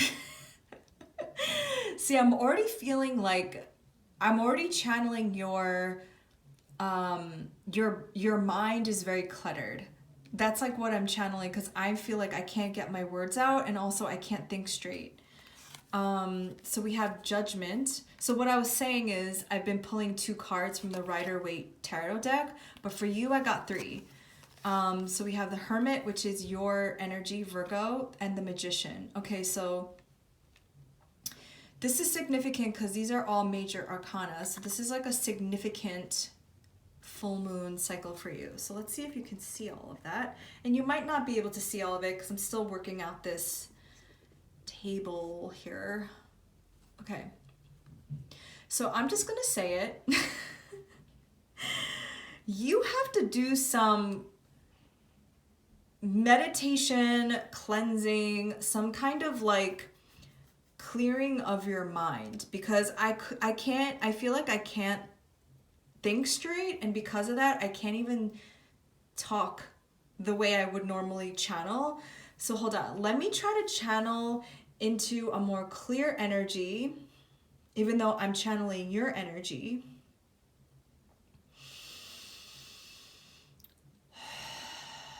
And let's just take a deep breath all together. Inhaling through the nose and exhaling out through the mouth. Okay. I want to direct your attention to the here and now, because I feel like for Virgos that's very important to be here and now in the present moment, and also to simplify your life. I know a Virgo, she is my sister, and I also have 2 friends who I'm very close to who are Virgos. And when I talk to them, it's like this endless stream of consciousness that they just need to word dump on me, because Virgos, like I said, are a mutable earth sign, but they are ruled by Mercury. So they are the most air sign of all the earth signs, if that makes sense. So the shadow side of that is analysis by paralysis, being cluttered by the mind, thinking too far into the future, thinking too much in the past.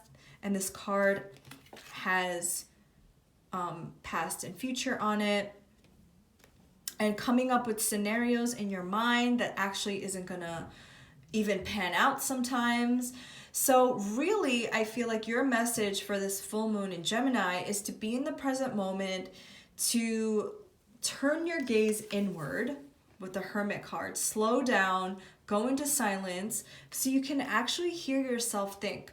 Because what is transpiring for you is so much change and abundance.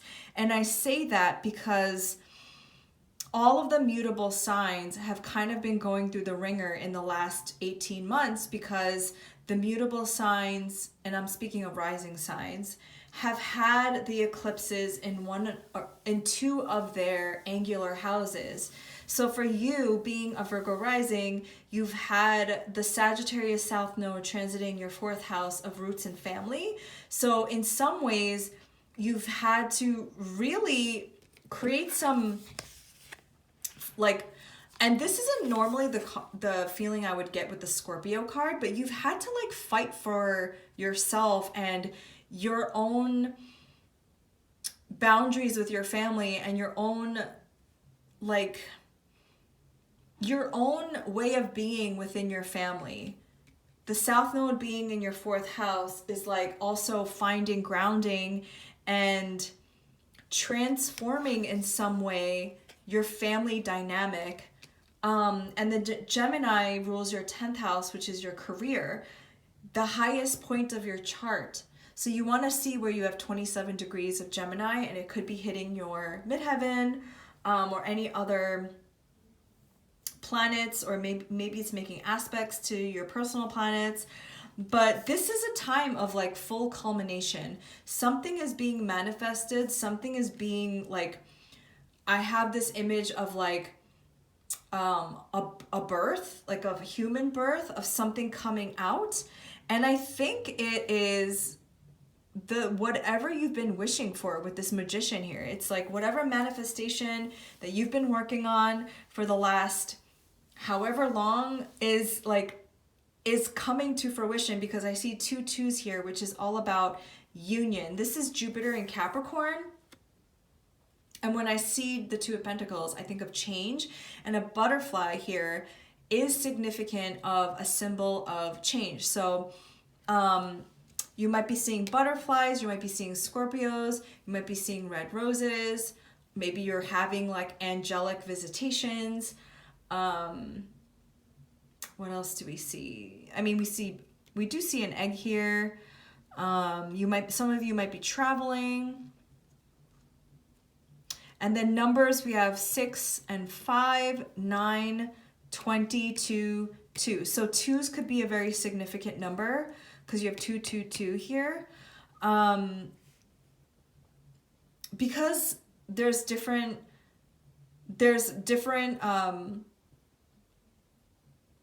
what am I trying to say? There's people here who are watching this are going to have different manifestations, right? Some of you are going to want this change in the form of your bank account, in the form of more financial prosperity. Some of you have been calling in a divine counterpart, right? Some of you have been calling in this transformation for a really long time. And Scorpio energy is transformation, and it is ruled by Pluto. So judgment is ruled by Pluto here. And so during this time of the full moon in Gemini, it's a great time to cleanse. And you can take cleansing however you see fit. It can be physical cleanse, it could be an energetic cleanse, getting some Reiki healing, energy healing. It could be cleansing your space. It could be cleansing in a way where you cleanse it so that you create space for the thing to come in. And that's what I really feel. Something that you've wanted, something that you've been wishing for, something that you've been holding within you with this Hermit energy is coming to manifestation. The Magician is all about that manifestation. And I think that what you are calling in is something that you've been calling in for a really long time. And it's something that I think you really want, like your heart's desire. So let's pull some additional tea leaf cards to see what other energies are coming through. And I do have to say again, with what I was channeling in the beginning, is doing some kind of like breath work or meditation, something to like declutter your mind, because you want to create space for this expansion that's about to happen. Okay, so Virgo risings, what else is coming through for the full moon in Gemini? Any other messages or signs and synchronicities for Virgo risings? Oh, and Jupiter is moving into your house of partnership. So this might be why the 2 of Cups came in. Okay, so we have Scissors, disappointment in some affair. And I feel like, again, this has something to do with your family. Like you felt disappointed, but I think this is a good thing because you set your boundaries. You said your piece, and now whatever is not meeting up to your expectations, you cut away. Anything else? Something is being transformed, like I was saying. And then we have Bat. Take care. Enemies are working against you. Oh, Lord. Okay, let's just get one more card because I don't want to leave you on that note. But I don't see that meaning with bats. Bats are super, for me, actually good signs because they're nocturnal. They fly at that time of day where it's like not day anymore, but it's not quite night just yet. So they fly through that liminal space where I forgot what that time of day is called. Is it called dusk? Where it's like kind of magical. And I feel like you're on the precipice of something coming through, kind of like what I was feeling. Okay, so let's see here. Okay, so May could be a very significant time for you specifically. May is Taurus season or Gemini season. So whatever you are manifesting at this time could come into fruition in May, or some big sign will be happening in May.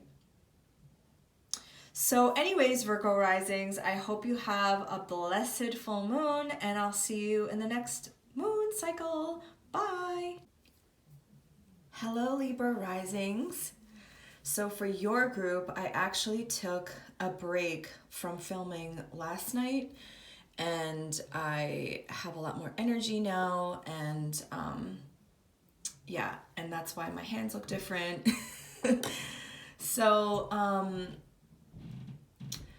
Spirit really wanted me to pull out specific decks to use, and more specifically to pay attention to the numbers, the signs and synchronicities, any colors or animals or imagery, because we know when we're in alignment with the universe and our path when we see signs and synchronicities. And signs and synchronicities can come in so many different ways.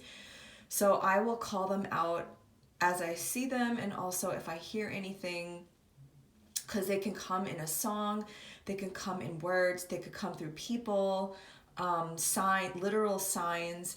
So I just thought this was a nice way to end 2021 for the last full moon, to give you messages. This is a benefic full moon, in my opinion, because the moon is trine to Jupiter, and then the next day, on December 19th, the sun is sextile to Jupiter. So Jupiter gives us that opportunity, that luck, that expansion that I think we've all been calling in. And so without further ado, I've already pre-shuffled your cards so we don't waste any time shuffling. And I'm going to lay out the cards first, and then I'm going to tune into your energy, which I already kind of have been doing anyway, and then I'm going to channel. Okay, so these are the overall energies of your reading. And the first one we have Transformation number 28. I love this card. I love all the butterfly imagery. And this is from the Morning Calm deck. It's a Korean shaman's deck. And I just love that it's Korean, because I haven't seen any other readers on YouTube have Korean themed decks. This is your goddess, number 11, Demeter, Nurturer. And in astrology, the asteroid that goes with Demeter is Ceres or Ceres. I don't know how you pronounce that, but it's Ceres. So you maybe want to check your birth chart to see where you have that asteroid, Ceres or Ceres. And then you have Void of Course Moon, nothing will come of this situation. Fellow travelers, support is all around you. Loyal Heart, number 35. And I love how similar these colors are, the purples. And your first two tarot cards from the Wild Unknown deck are the Death and the Seven of Pentacles. Your animal is the sea serpent. And your other two tarot cards from the Rider-Waite is the Five of Wands and the Judgment card. Okay, I hope you can see all of that. Let me adjust this. Okay, I'm still working out the camera situation here, but I think you can see all that. Okay, let me take a sip of my coffee and tune into your tune into your energy.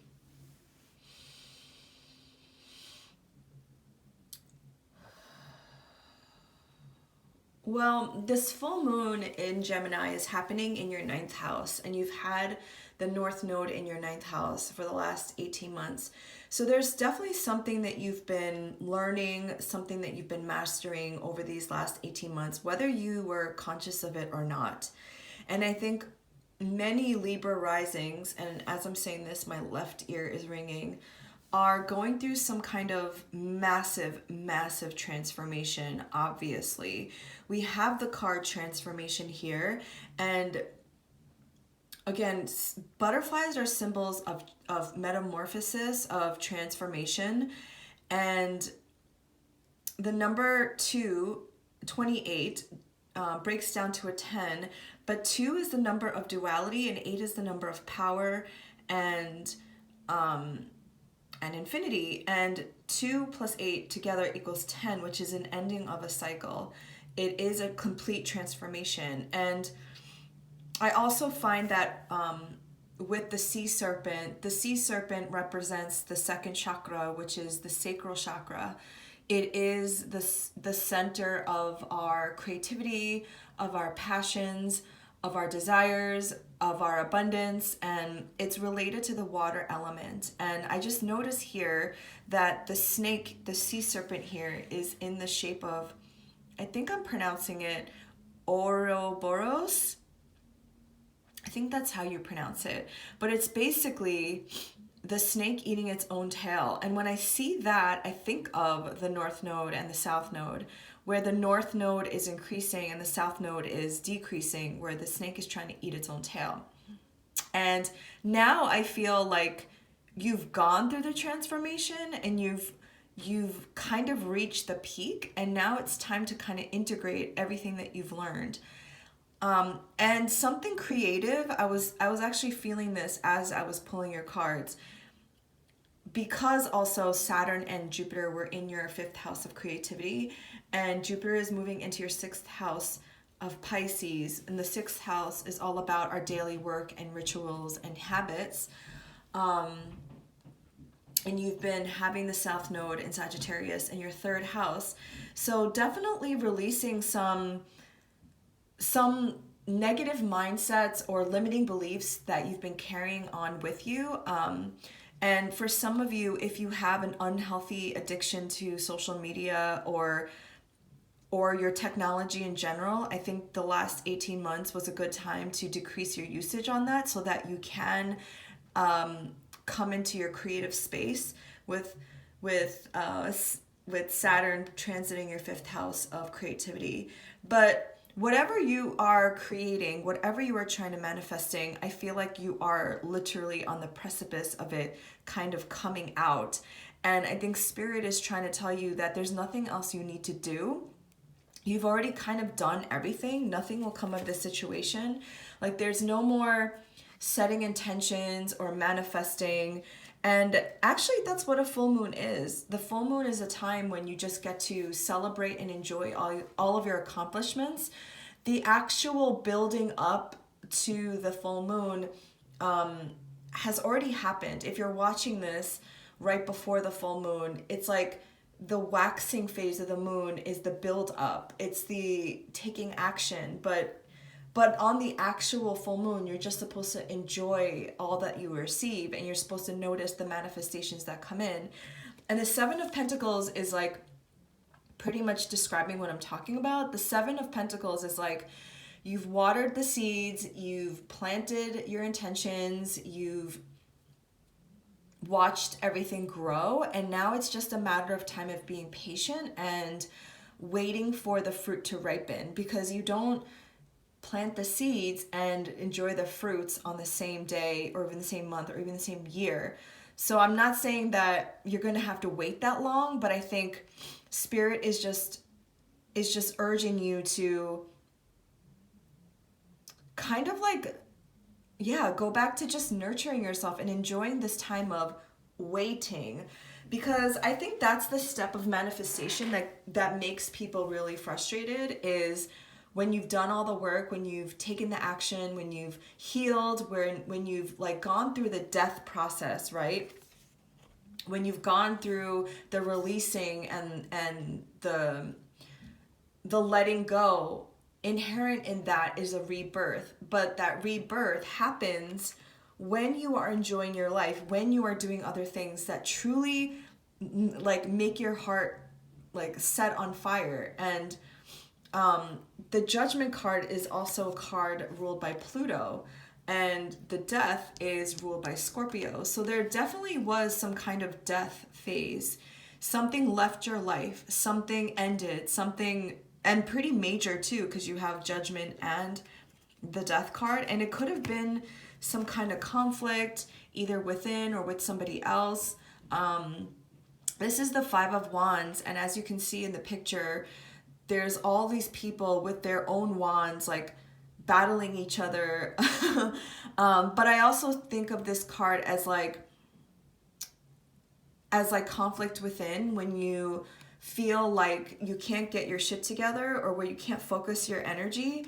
And maybe that's the state you feel in now, because you're like, I don't understand. Like, I've done all the things, I've let go, I've done the whole rebirthing process, but Spirit is reminding you that like there's nothing else you need to do. You just need to nurture yourself. And some of you might need to actually read up about Demeter and her story with her daughter Persephone, because that might be important to your journey. And I'm not going to say it here because there's just not enough time, but Demeter and Ceres, the asteroid, as I was saying, is an asteroid, an energy that talks about fertility and growth and agriculture.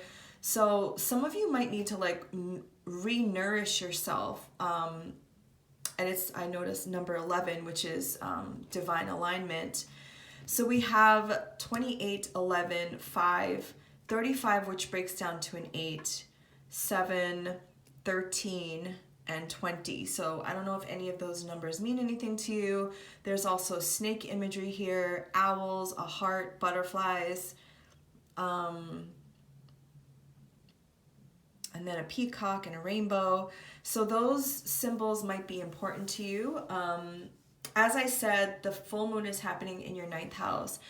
So something is being manifested in the way of maybe you're going on a trip. I know things are a little weird right now, again, with the panorama, but if you're thinking about going on a trip, or you want to learn something to deepen your knowledge and area of expertise in something, I think that this is a great time. And it's also a great time to rest, to be honest with you. I feel like, again, like you've done everything that there has needed to be done, and just get back into nurturing your passions. This is all about, you know, the sacral chakra, which is like creativity. Maybe you're being called to go to like a watery place with the sea serpent here. Yeah, I think you're doing a great job. So we're going to pull any last messages from the tea leaf oracles. And then Libra risings, I think you are going to have a beautiful full moon with this, with it happening in the 9th house, which is a Sagittarius house. Oops. Okay. So we have skull. Hidden secrets can harm you, so just be careful of anything that is lurking. And you know, like that is very much this death, this Scorpio energy. You want to be honest with your interactions with people, and also with yourself. So then we have funnel, period of frustration, lessons to be learned. And this is kind of like the feeling I was feeling, like you feel like you should have gotten to a place already. But again, you just need to relax. You just need to do the other things so that you're in the receptive mode. Okay, and then let's see. September. So September might be an important month for you. I know that sounds like it's a long time away, but trust me, once it hits January, it's going to be coming really quickly. And I just noticed that September is 9 months from now, which is the time that it takes to have a baby. And so I really urge you to look up Demeter's story, because she is very much tied to her daughter Persephone. And maybe it'll take you 9 months to create your baby or your project or whatever it is that you're trying to birth. Thank you so much, Libra risings. Have a happy full moon. Bye. Hello, Scorpio rising. So I'm going to lay out the cards that I've already pre-shuffled here. For this full moon in Gemini, Spirit wanted me to pick out specific decks that I was guided by Spirit to lay out, and then I'm going to channel for you. And Spirit really wants you to, well, as do I, pay attention to the numbers, the signs, the synchronicities, the animals, the colors, and anything else that comes up, because when we notice signs and synchronicities, we will know if we are in alignment with our path and with what we are manifesting. So I'm going to lay out the cards first, and then we will get into it. So we have number 5, safe to be. Your goddess is Mat with truth, number 30.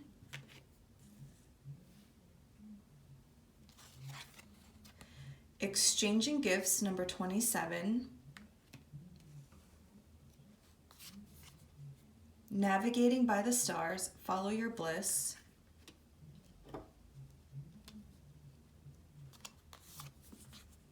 Prosperity lies ahead, new moon in Taurus. Your animal is cobra. Yeah, it is. Okay. Your 2 tarot cards from the Wild Unknown is Temperance, which is number 14, and then the Mother of Pentacles. And then your 2 tarot cards from the Rider-Waite is the 4 of Cups and the Justice. Okay. I think you can see everything. Let's put this down a little bit. Okay. Okay, well, I think a lot of you are transforming your relationship to your self-worth, and in that, you have also been working through some money matters, some issues around what it means to be safe and secure, because the South Node has been transiting through your 2nd house of Sagittarius. The 2nd house is all about our self-worth, our resources, our money, our values, and the 2nd house is a Taurus house. So I find it interesting that this says the new moon in Taurus, and your opposite sign is in Taurus, in the 7th house. And the North Node is going to be transiting your 7th house, and the South Node is going to be transiting your 1st house. Now, because the South Node is about releasing and letting go, and you have the 2nd house in Sagittarius, I believe you've been letting go of a lot of self-limiting beliefs about what it means to be financially wealthy. So wealth comes from the root word well-being. Being well is our divine birthright, and being wealthy, everybody has their own definition of what that means. But to me, wealthy means being abundant and safe and secure and creative and fertile in all areas of our life. So this is even beyond money. It's obviously money because we need that to survive, but it also means creativity. It also means having people around us to support our dreams, having fulfilling relationships. And the North Node going through your 8th house of intimacy, of energy exchange, exchanging gifts. I think you've had to redefine what that means for you, because energy exchange, again, doesn't have to just be about money. It can be about time. It could be about energy and focus and just being in an intimate space with somebody else, with the other. Now, the Cobra is your sign. Scorpio, it has so many different animal totems, but one of them is the snake. And this is like, to me, the Cobra is the animal where they got the South Node and the North Node from. So if you Google this, there's like a little shape on the back of the Cobra that I think is the North Node. But in Vedic astrology, back in ancient times, the snake really did signify the North and the South Node. So I find that to be significant too, because the 8th house, which is your Gemini house, is the Scorpio house. So you've been definitely going through some kind of transformation and really looking to the truth, because Gemini and Sagittarius is all about, I would say Sagittarius more, Gemini in a different way, but it's all about getting to the truth, getting to what you truly believe in. And also I think Scorpio has that quality as well. Scorpio goes about it in a different way, you know, because you have to go down to the depths of the underworld to get to the truth. But I think if you have been moving through this transit, really doing the work and really trying to see what spirit is trying to guide you to, you will realize that you are safe. You are abundant. You are provided for on a bunch of different ways. And if you listen to my recent podcast episode 156, I shared on there that I'm writing a book about manifestation, and how it's not just about, manifestation is not just about manifesting a lot of money or fancy cars. Manifestation is our ability to create from an idea to something physical. And Taurus is a very physical sign. It's very earthbound. It's very tangible. And you have the new moon in Taurus here. Prosperity lies ahead. So I just want to say, for those of you who have been experiencing some scarcity or lack, I just want to tell you that once these nodes move out of your 2nd house, you're going to find more prosperity. And also, I do have to say that, again, prosperity and abundance comes in different forms. It could come in a different form than you expect, in the way of a helping hand, in the way of people coming to your help that you didn't even realize were there. Because the 4 of Cups talks about like apathy and being like, you see this person kind of like staring at the 3 of Cups, like not really that excited about life. But meanwhile, if this person focused on what was there, it was like this offering from spirit was there all along. And I feel like maybe because you have this perception of what prosperity and abundance is supposed to look like, that you haven't been focusing on the things that are around you. And so spirit is saying, like, don't worry, you're going to get to this place of the Mother of Pentacles. This is the Queen of Pentacles in this deck, which is somebody who feels abundant, somebody who's fertile, somebody who's creative, somebody who could create their own reality.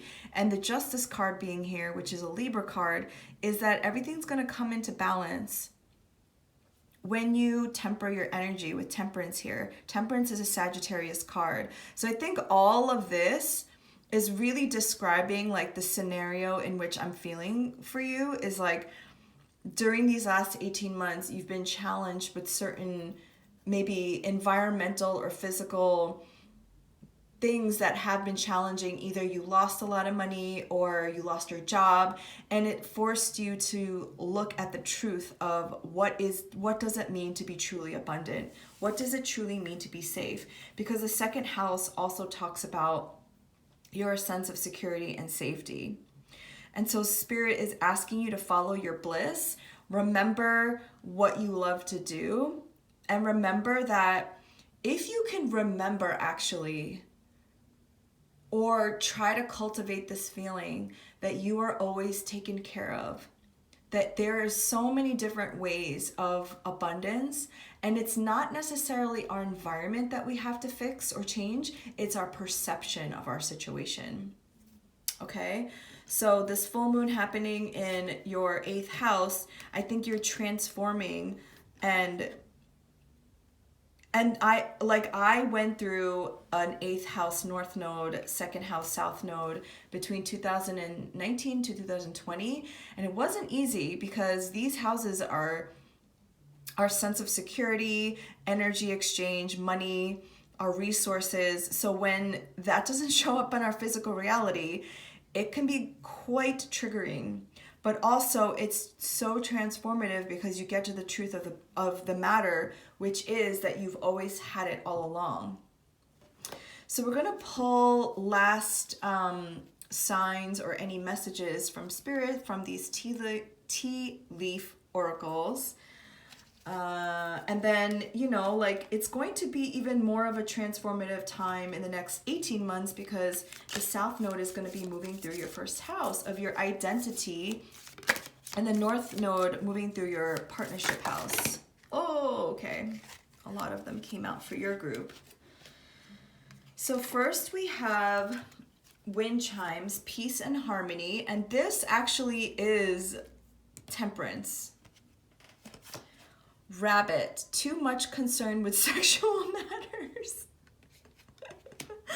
If that is not a Scorpio card, I don't know what is. Lily, spiritual love. Oh, I love that. Yeah, and the thing with Scorpio placements is when you can detach from the physical realm, is when you go deep into the truth, which is that we're all spiritual beings and that we have manifestation powers innately within us. We just have to tap into that energy. So happy full moon in Gemini, Scorpio risings. Bye. Hello, Sag risings. Thank you so much for being here. And you know that this is my group. And I was shuffling your cards, which I have right here, so we don't waste any time shuffling. And there was a very, very, very clear message coming through, which just made me so happy.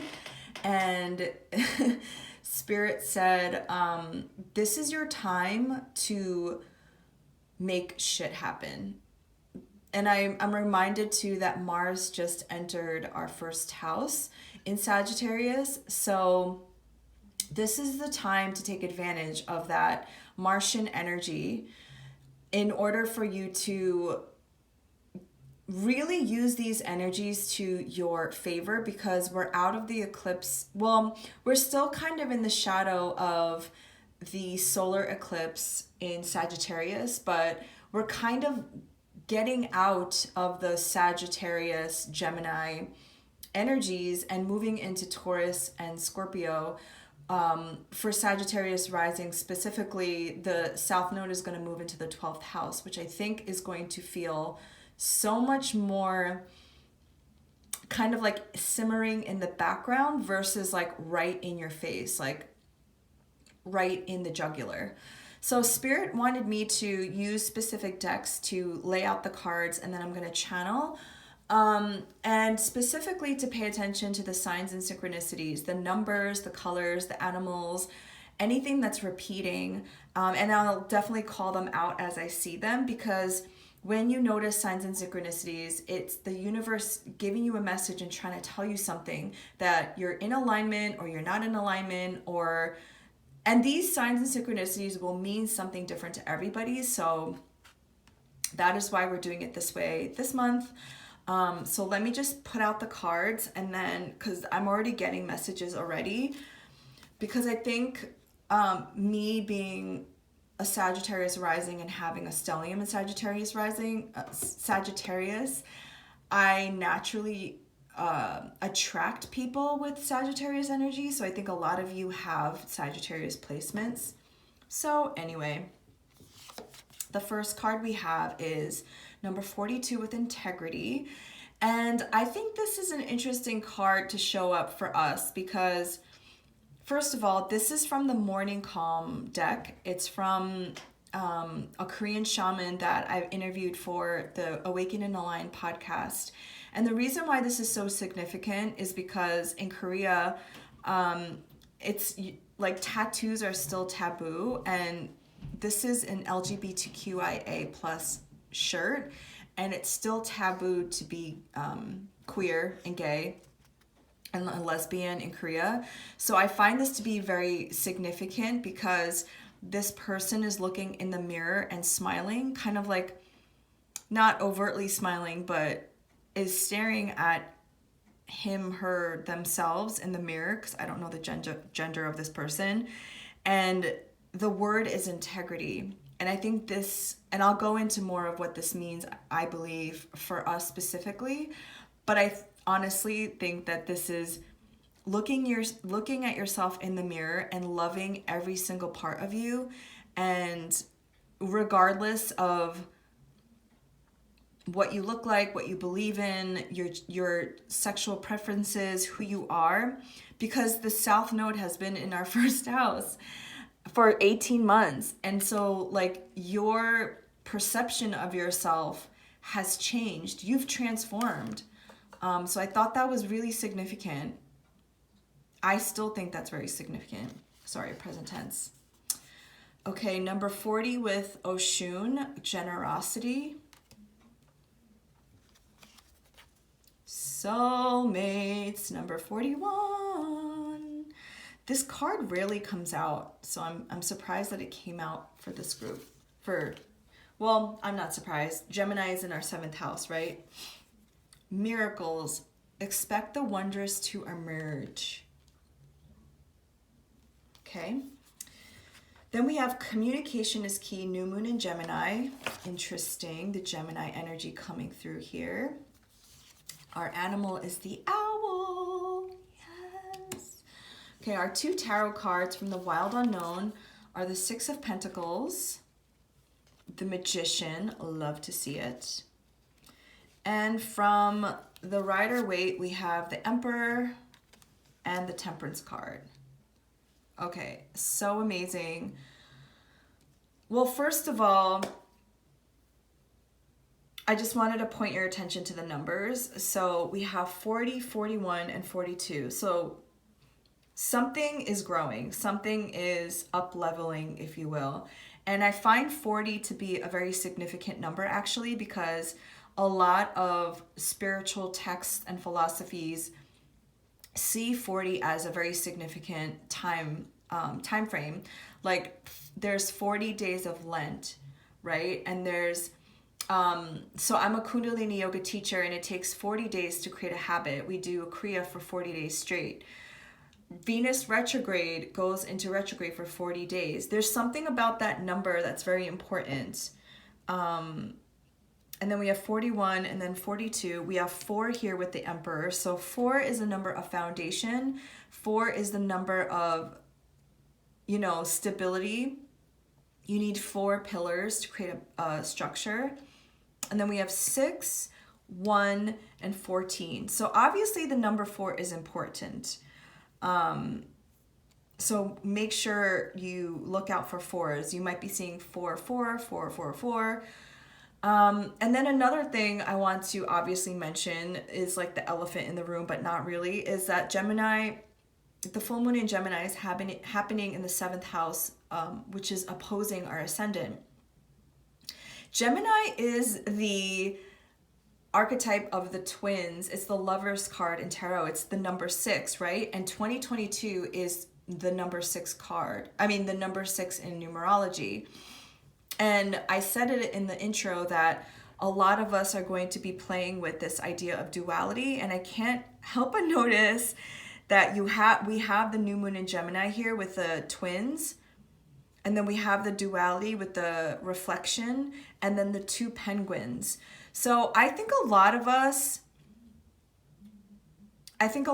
you, as well as myself, are going to be dealing with our relationship to the other, and it can be in the form of a soulmate, a twin flame, a one-on-one business partnership, a one-on-one friendship. But this is the last full moon in Gemini of this, Sagittarius Gemini axes. And I don't think it's a coincidence that this is the last full moon of 2021, and then it's gonna lead up to 2022 when, like I said, it's the number 6 year in numerology, which is a Venusian number. And I think a lot of Sagittarius risings are going to feel so fucking different. And maybe I'm projecting here, but I think we're gonna look like a Shun here. Just like, I can't help but see that Shun is in like this golden sunshine ray. And maybe some of you can look up the deity of Shun. It's such a gorgeous goddess. But I think that after going through the South Node in our first house, which isn't a bad thing, and I definitely feel like I projected a lot of my own experiences onto the collective, because my experience was definitely a little rougher than I feel, some people might have not even realized it. But I think going through that has made me appreciate myself and has made me truly step into the person that I'm meant to be. And I can't help but notice the Emperor, which is an Aries card, and Aries is ruled by Mars. And what I said about Mars being in Sagittarius is like, it's time to make things fucking happen and stepping into your own power. And you have the Magician here, which is a Mercury ruled card. And there's just so many synchronicities in this reading. Like, it just like blows my mind, because we have 6 of Pentacles here, another 6. And the 6 of Pentacles talks about equal give and take. It's like, I know that giving is the same thing as receiving. And I also noticed that this is the Sagittarius card right here, Temperance. And Temperance is an energy about tempering your energy. So like in the last 18 months, I think collectively, not just Sagittarius risings, we've had a lot of trigger points, a lot of, with the Saturn-Uranus squares happening between our 3rd and our 6th house, we've had to really like check our belief systems and our daily habits that aren't supporting our dreams. And now I feel like with this full moon in Gemini, it's like we can finally relax and enjoy some of the things that Jupiter is bringing to us, because Jupiter is our ruler, and Jupiter, the moon in Gemini is in a harmonious aspect to Jupiter in Aquarius, and then the sun in Sagittarius is going to be in a sextile to Jupiter. And whatever happens to Jupiter, which is our ruler, we get the benefits because it's our chart ruler. So I feel like at this full moon in Gemini, a lot of the things that maybe have been stagnant or manifestations that you've been calling in that haven't been coming in, because it was like, I would like feel like the tap was not dripping at all. It was like somebody closed the valve and nothing was coming through. But I think with this full moon in Gemini, and if you've been doing the work on yourself and allowing things to just release, these false beliefs about yourself, I think 2022 is going to be a lot easier and a lot more abundant and a lot more like, you'll feel like the wind in your sails have come back. And we have miracles here. Expect the wonders to emerge. Exactly. We have 3 major arcanas out of the 4 that I've pulled. So 2022 is going to be a massive change. The owl is one of my favorite animals. I have the owl, let me see. I have an owl mug, but I also have this little owl succulent here because owls are my favorite totem animals. Owls are highly perceptive and psychic. They are nocturnal, and I just think they're super cute. But I think that, you know, with these nodes going through our angular houses too, you know, and Pisces moving into Jupiter, Pisces moving into Jupiter, Jupiter moving into Pisces in our 4th house, we're going to have a lot of significant change. Like so much change that you're going to look back at this time in the last 18 months and be like, okay, that was all worth it, because what I've manifested is psychic abilities, is feeling like a fucking badass emperor, is feeling like I can manifest again just by my energy. And I don't know if you know this, I just found this out too, that the temperance is just an elevated version of the magician. With the magician uses all of these elements to manifest: the sword, the pentacle, the cup, the wand. The sword meaning your beliefs and thoughts, the wand representing your vision and your energy, the cups is your feelings, and the pentacle is bringing into the material realm. But the temperance doesn't even need any of that. The temperance just has mastered the art of manifesting so much that it just needs to, it looks like it's only playing with moving the water cup back and forth. And water is a symbol of our feelings, our emotional body, consciousness. And it's interesting that water is so present in this card because it is a Sagittarius card. It is a fire card. But I think that it just shows that you've had to go through a lot of different kind of emotions, the ups and downs and the ebbs and flows. But you're going to look back at this time and say, this was all fucking worth it. And the more you can communicate, the more you can have a beginner's mind, because the North Node has been in our 7th house. And I think a lot of us have had to reframe our relationship with ourselves and also relationship with the other. And I think a lot of us, again, I feel like I'm projecting, but this card like never comes out for me, are gonna meet our counterparts, the soulmate. This card never comes out. So I was actually kind of like surprised that it did, because the full moon in Gemini is in the 7th house of one-on-one partnerships. So I know a lot of my Sagittarius rising friends are calling in that soulmate. And I think 2022, if you have not met this person already, is the time. Whew. Okay, so I always spend the longest time on Sagittarius risings because I feel like obviously I have firsthand experience with our energy, so I feel like I always talk more. But let's pull from the tea leaf to see if there's any last messages for the full moon in Gemini. Okay. Heart. Love, deep affection, and caring. Bag. Something important such as a new job or a raise. Oh, I like that. Okay, we have bouquet. Compliments from an admirer. Hello. Whoa, okay. I didn't pull as many for the other groups, but we have success. Exactly.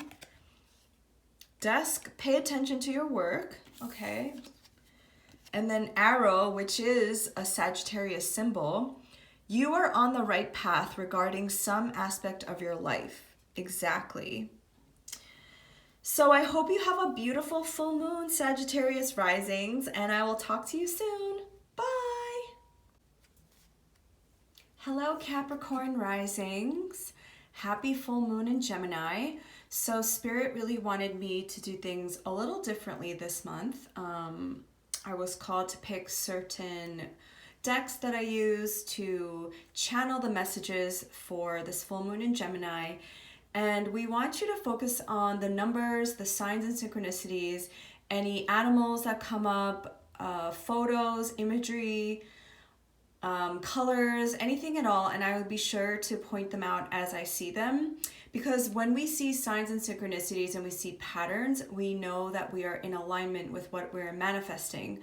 So for you specifically, when I was shuffling the cards, the first card took a long time to come out, and I just noticed it took a really long time. So some of you might have been waiting a long time for some kind of manifestation or something to come through that you've been working on for a while. And I just want to say, don't give up, because I feel that you're going to feel a lot more relief come even now, even when we go into Capricorn season, when the sun is going to transit your first house and you're going to have the rays of the sun beaming down on you, and you're going to have a lot more energy, and you're going to have a lot more, I don't know, you're just going to feel more yourself and feel more emboldened. And I've pretty much been saying this every video so far for Capricorn risings, is that you've definitely gotten the blunt of a lot of the aspects we've been experiencing since 2020, with all of the major huge planets transiting Capricorn. We had Saturn, we had Pluto, we still have Pluto, and Jupiter there transiting your first house. And now we have Venus going retrograde in your first house. So there's this huge focus on really your relationship with yourself. And I know everyone talks about self-love and self-worth, but like, what does that really mean for you? Like, what does it mean to truly love yourself and put yourself of value? And in turn, you're going to see that 2022 with the North Node in Taurus in your 5th house of creativity, you're going to be able to enjoy a lot of the fun and the fruitfulness of life if you do so choose to take up that energy. So I already started channeling. Let's lay down the cards and see what we have here. Okay, so the first one we have is number 9 with Kuan Yin. Amazing. We have Green Tarot with Salvation, number 17. We have Yang, number 1. Navigating by the Stars, Follow Your Bliss.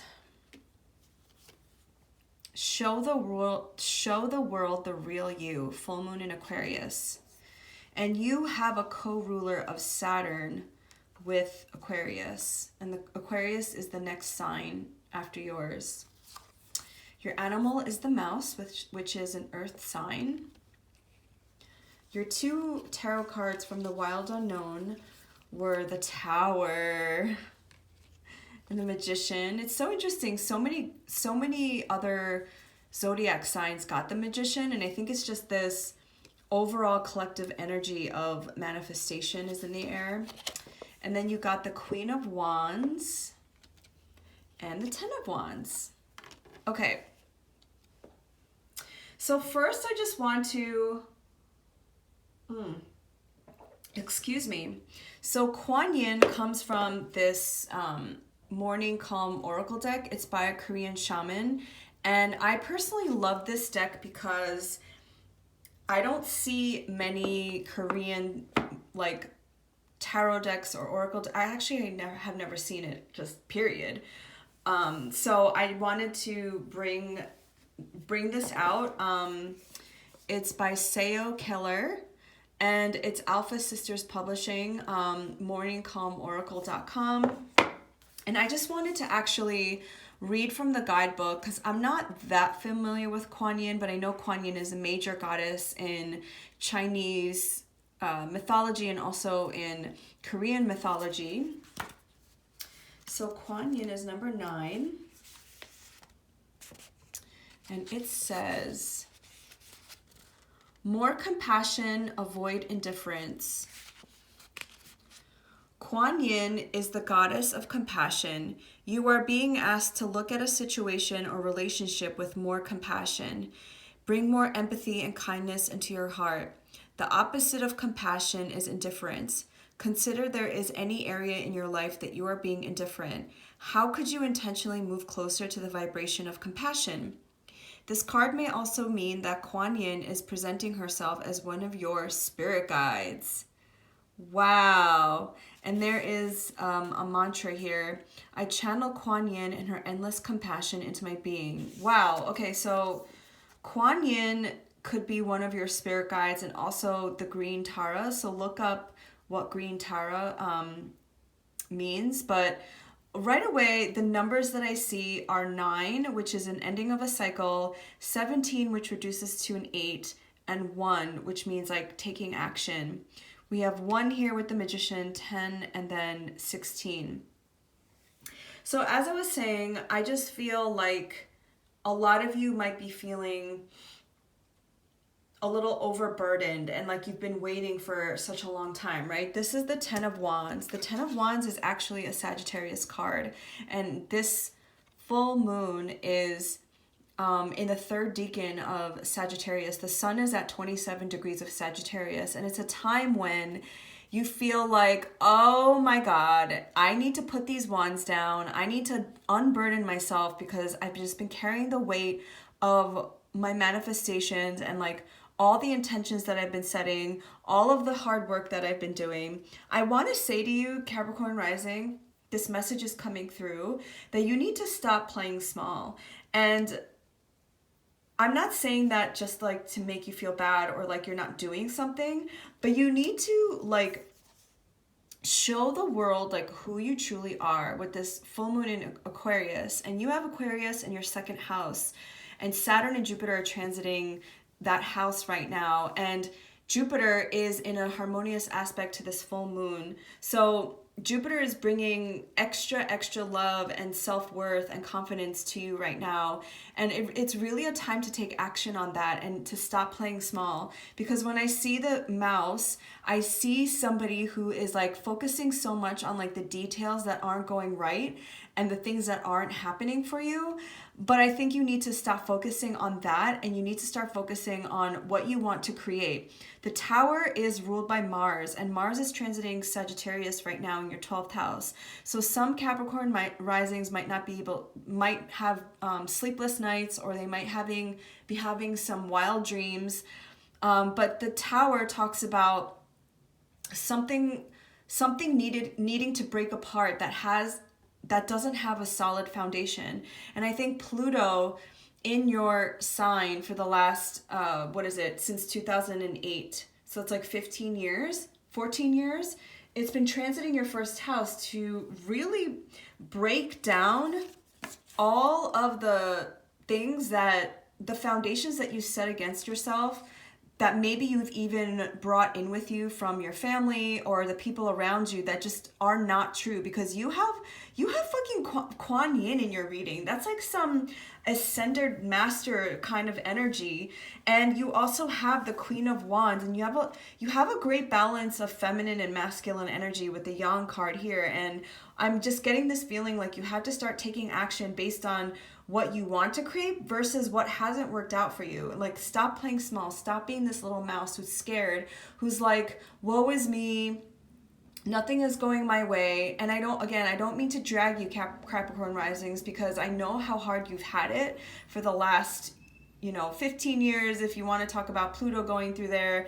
But what I understand about Pluto transits, which aren't easy, is that when you start building and you rebuild from a place of confidence and self-worth, is when things start to go the other direction. So Pluto will disintegrate anything that does not serve it. But then in that death phase comes the rebirth. And I think you're rebirthing into this Queen of Wands. The Queen of Wands is a fire sign. So Sagittarius, Leo, and Aries. And fire signs know how to take action. They act upon their vision. And so you have the Queen of Wands, you have the Ten of Wands, which is a fire sign too, and this Yang here. And I think you're really being guided to just stop playing small and start manifesting with this Magician here. Start manifesting. So the full moon in Gemini is happening in your 6th house, which is everyday routines, everyday health habits, work habits, coworkers. And I think you're being asked to look at your daily habits and what you're feeding yourself, and if those are working out for you, or if they are building and contributing to your ultimate dream. Because let me tell you something, Gemini is all about what you believe and what you say about yourself really creates your reality. And for some people that can be incredibly disenchanting, and for others it can be empowering, because you have all the power.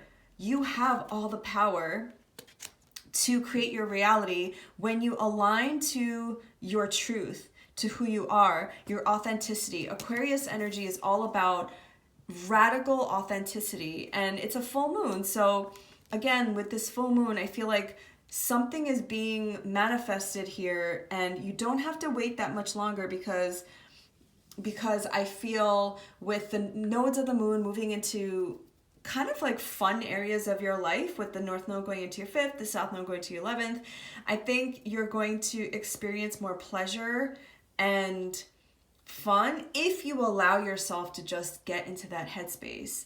That, you know, Capricorn energies aren't necessarily known to be sexy or fun, but they put in the work. They are not afraid of hard work.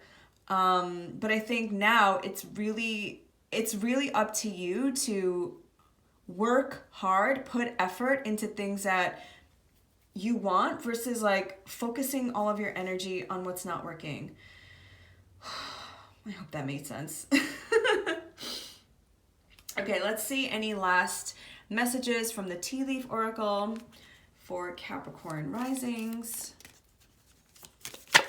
Okay, the first one is December. Okay, so this month, that could be an important month for you. And it is, because it's, like I said, it's going to be Capricorn season.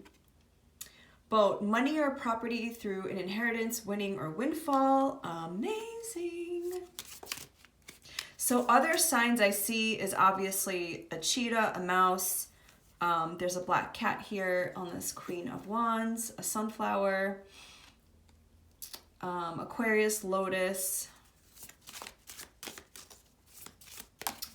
Okay, and then we have 2 more. We have you are highly thought of, bow. Happiness. And I can't help but see that these are very similar.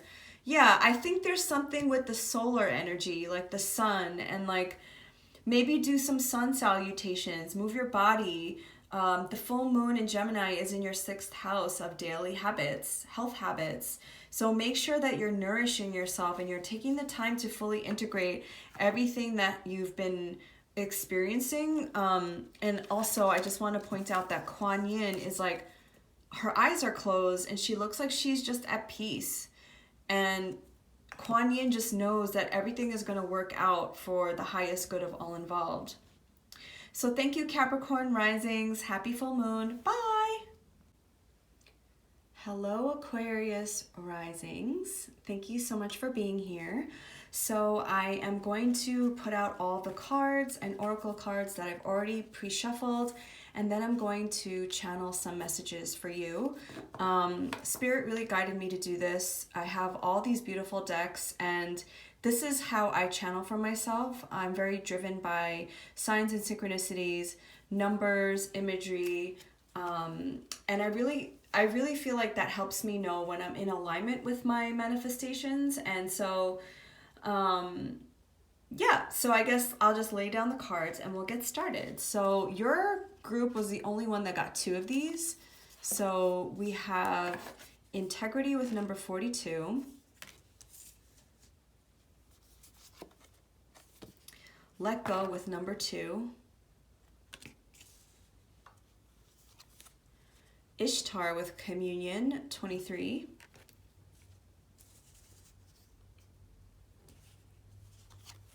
Flexible, number 19. narrow pathway, tread thoughtfully. Your dreams need a practical plan, full moon and Taurus. Eek, I don't know where to put this. Your animal is the crow.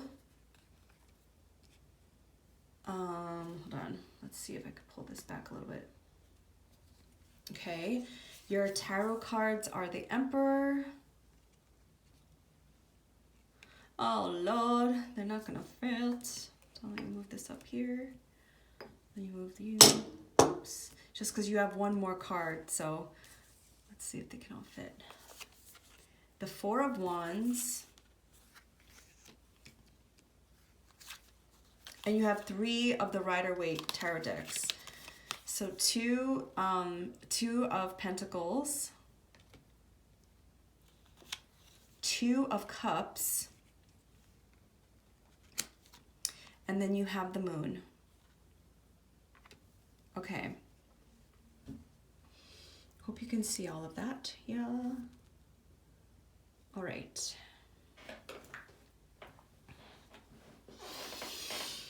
Well, I already see some synchronicities with numbers. So we have 42, which reduces to a 6. We have 23, which reduces to a 5. Then we have a 2, and then 19, which reduces to a 10. We have another 2, a 4 here with the 4 of Wands, and then we have 18 with the Moon, which reduces to a 9. So we have 2 4s and 3 2s. So those numbers might mean something to you. I think definitely the 4th house, and also you have the full moon in Taurus. Your dreams need a practical plan. The 4th house is all about your roots and your family and ancestry, and it's, you know, where we feel the most nurtured. And you have the 4 of Wands here. And I see and feel a lot of messages coming through for you specifically, Aquarius risings, which is why I think there's so many cards here, more so than any group, because we are all collectively calling in more Aquarian energy. And I find Aquarian energy to be the most hard for people to understand because we haven't operated in that way historically. Aquarius energy asks us to be radically individual, radically loving ourselves, and know who we are at the core with this integrity card. I believe this card was also pulled for Sagittarius rising because similar to Aquarius and Sagittarius, they both talk about very expansive, very zoomed out kind of energies, and these 2 cards are from the Morning Oracle deck, which is by a Korean shaman. And just so you know, I am Korean American, so this card is very significant to me because in Korean culture, tattoos are still taboo. They're still seen as not like acceptable, and also this person is wearing a rainbow, an LGBTQIA shirt, and I see this person looking into the mirror, and I find like this person is smiling. I don't know, maybe I'm projecting, but I feel like this person is staring at themselves, himself, herself, and finally like loving what the reflection is. The reflection is, you know, reflecting back. The reflection is reflecting back. Oh my gosh.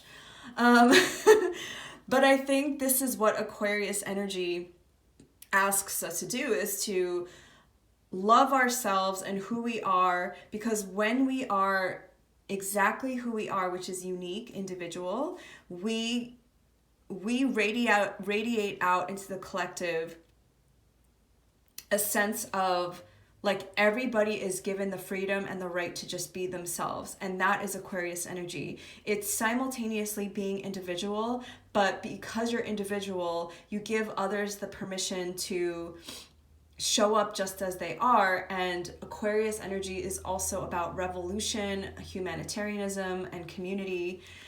And I think that when you can do that is when everything else kind of manifests on its own. And being flexible is going to be very important for you, which you are a fixed sign and you have fixed energies in all of your angular houses. So the angular houses is the 1st, 4th, 7th, and 10th. And those are the biggest areas of our lives. So the first house is our sense of being, our self, which you have in Aquarius. And then the 4th, like I mentioned, is Taurus. The 7th is Leo, which is your one-on-one partnerships. And I see that theme coming through here as well. And then 10th, which is your career. It's the highest point of the chart. It's your legacy. And those are our big life areas. So we're having this activation of Saturn and Aquarius square to Uranus and Taurus. And these are happening in your angular houses. Like, that's a fucking big deal. Your sense of being is being challenged by your family and your roots and like what's expected of you. So I think with the 4 of Wands here, this is a happy card actually. I believe this is either the Sun or Jupiter in Aries. But again, when you could be radically yourself and when you have a larger vision for maybe if you weren't accepted by your family, maybe your family still doesn't accept you, because I know a lot of Aquarian placements. I know specifically Venus in Aquarius and Mars in Aquarius, you can be from the LGBTQIA community, or you're non-binary, or you're queer, and maybe you weren't accepted by your family. Maybe you are questioning your sexual preferences or your sexuality, and this has been even more in question with Saturn in your 1st house, Jupiter in your 1st house, and with the activation of the Capricorn planets all throughout 2020, 2021, and Venus going there, you're going to have to let go of a lot of this societal patriarchal programming that tells you that you cannot be who you are. And it's going to require you to be flexible, because I keep saying to so many people, because I also have my moon and Venus in Aquarius, that who we are as people, who we are as humans is so expansive and so infinite that our current paradigm is so limiting to the possibilities of what we can be. And so like it's exactly showing this, right? Like, society tells you to pick a niche. They tell you to pick a major in college when you're just fucking 18 years old. They tell you to pick a box or stay in a box or check a box. And it's like, so when this came up, I was like, actually, this is like the opposite energy of what I'm feeling with Aquarian energy, which is like, you just like break the whole box open and you're like, I'm not any of these things, I'm all of these things, which is why I feel with this ongoing Aquarian activation for everybody involved, people are like, I'm not a female, I'm not a male, I'm everything, I'm all of the above, and I'm nothing, and I'm everything at once, you know? It's like, who we are truly spiritually is that.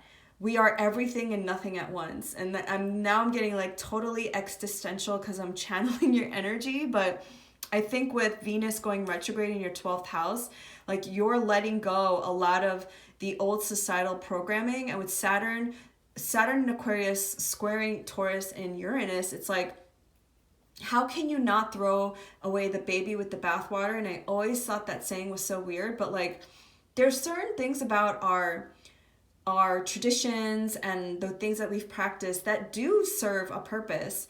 And me specifically, I'm Korean American, so I'm learning more about my Korean culture and more about our traditions, but at the same time kind of not accepting still like the inability to be who you are in Korean culture, not the ability to have tattoos and, you know, like I have a tattoo that's in Korean, you know? So I think really examining the ways in which you feel so expansive, but in your current paradigm, maybe it's your family, maybe it's your culture, maybe it's wherever you are, that you feel like you're boxed in. But what I always say about Aquarian placements is like you have the ability to see beyond space and time with this crow. I find crows to be like one of my favorite animal totems, and whenever I'm like confused or I need to ask a question, birds are always my my ancestors, and crows are incredibly smart. They remember people's faces. So I feel like if you ever feel like you're lost or that you need help in letting these things go, you can always call upon this crow energy, your ancestors, because call upon the ancestors that are going to be here for the highest good of all involved. Because again, Taurus is in your 4th house of ancestry, and this is just going to get more activated with the North Node being there. Now, I love that the moon came out because normally I would associate the moon with the hidden realm, but I associate this specifically with the full moon, and also there's a full moon in Taurus here. So I think this full moon, which Gemini is happening in your 5th house of creativity, I think a lot of you are going to manifest the things that you've been wanting to call in. So for some of you, it's a divine counterpart with the 2 of Cups and communion here with Ishtar. There's another 2 here, and this is Jupiter and Capricorn, so a change in your financial situation. Again, you have Capricorn in the 12th house, and the Saturn rules Capricorn, and Saturn rules your 12th and your 1st house. So it's really like these Capricorn energies, and the sun is about to move into Capricorn in a few days. So it's really changing your sense of self and your sense of self in relation to the things that maybe you feel are holding you down. But again, I want to remind you that you are an Aquarius rising, and you are very special people. And I don't say that about a lot of people. Because we have another 4 here with the Emperor, and the Emperor is confident. The Emperor knows what they want out of life, and they go after it. They get after it. Because the Emperor is ruled by Aries energy. So I just want to say, like, if any of you feel at all alone, or at all like you're going through a time where you're figuring out who you are and like what you like and what you want to manifest, like these times are very, very normal. And I think we have to keep normalizing and talking about those times in between when you've already let go a lot of stuff and the new thing hasn't come in yet. And there's just like that empty space where you're like, okay. But I think those are the times where we integrate everything we've learned. Okay, so we're going to pull last signs, synchronicities, messages from the tea leaf. So for Aries, oh my God, Aquarius rising. Whoa, marriage. Okay, some of you are definitely calling in some kind of partnership here. And then May might be important. May might be an important month for you, which is Taurus season. Shield, you need to defend yourself. Exactly. That's exactly what I was feeling. You might be surrounding yourself with people who don't honor who you are. Honor and respect will come to you. OMG. Exactly. Okay, Aquarius risings, thank you so much, and see you in the next moon cycle. Bye. Hello, Pisces rising. First of all, I just want to say that when I was shuffling your cards, I just got a really great feeling and energy from your pile. And it might be because you're a Pisces, but also Jupiter is going to be transiting your 1st house very, very soon. And yeah, so Spirit really guided me to pick out certain oracle decks and tarot decks to lay out some cards and then channel energies. This is what I do personally for myself every morning. So I think Spirit was like, it is time. And maybe that's a message for you. It is time to shine your beautiful Pisces energy onto this world. Okay, so let me lay out the cards and then we'll start. So we have number 19 with ancestors. This came out for a different group as well. Ooh, first synchronicity, 19 with Hecate, the in-between. And this is such a Pisces word, the in-between. So I also forgot to mention that the reason why Spirit wanted me to do this was for you to notice the signs and synchronicities, because when you see patterns, it allows you to know that you're in alignment with what you're manifesting. So the first number that is repeating itself is the number 19. We have number 33 with chaos and conflict. We have infinite abundance. Abundance is pouring into your life. Okay, now I see why I was feeling all this good energy here. Journey by moonlight. Believe in magic. Full moon in Pisces. Balance spirituality and practicality. Okay, that's your energy.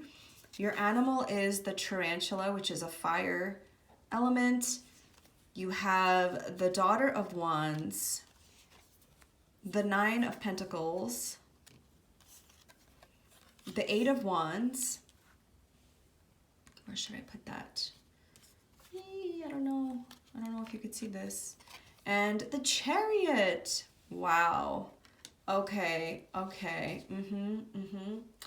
I knew I liked your energy before I even saw the cards. And this is why. Let's see if you could see all of these. All right.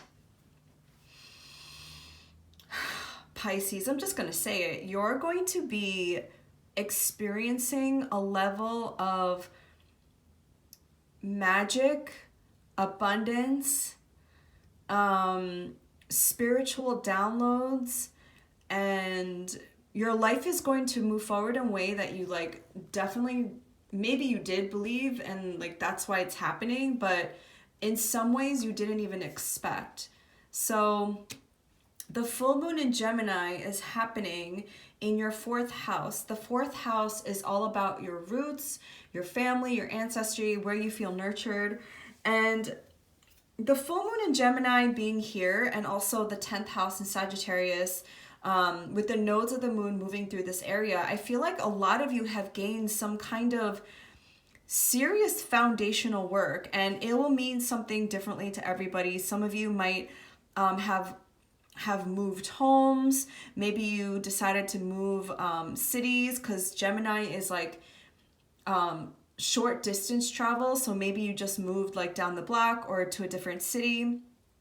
Some of you might have done some serious like work on yourself, because with the chaos and conflict, with the number being 33, which is a master number, you can only create this kind of abundance and this kind of, I don't know, I'm feeling like really abundant, like luxurious feelings from this group. And I think, or this group, this zodiac sign. And I think it's because you've done all the work here with chaos and conflict. And so now you're kind of like reaping the benefits of like everything that you've done. And I just also want to point out that you have a 7 here with the Chariot, you have a 9 here with the 9 of Pentacles, and then you have the 8 of Wands. So the 8 of Wands is Mercury in Sagittarius. So I love this card because we set out intentions, right, with the Ace of Wands. And then when we get to the 8 of Wands, all of these wands are coming back at us. So you're manifesting not just like one thing, but I feel like a lot of different things. And each of these wands has like growth on them. You know, you see? And it's all coming really quickly. That's like the feeling I get. And you have another card about movement, like very fast movement with the Chariot, which is a Cancer card.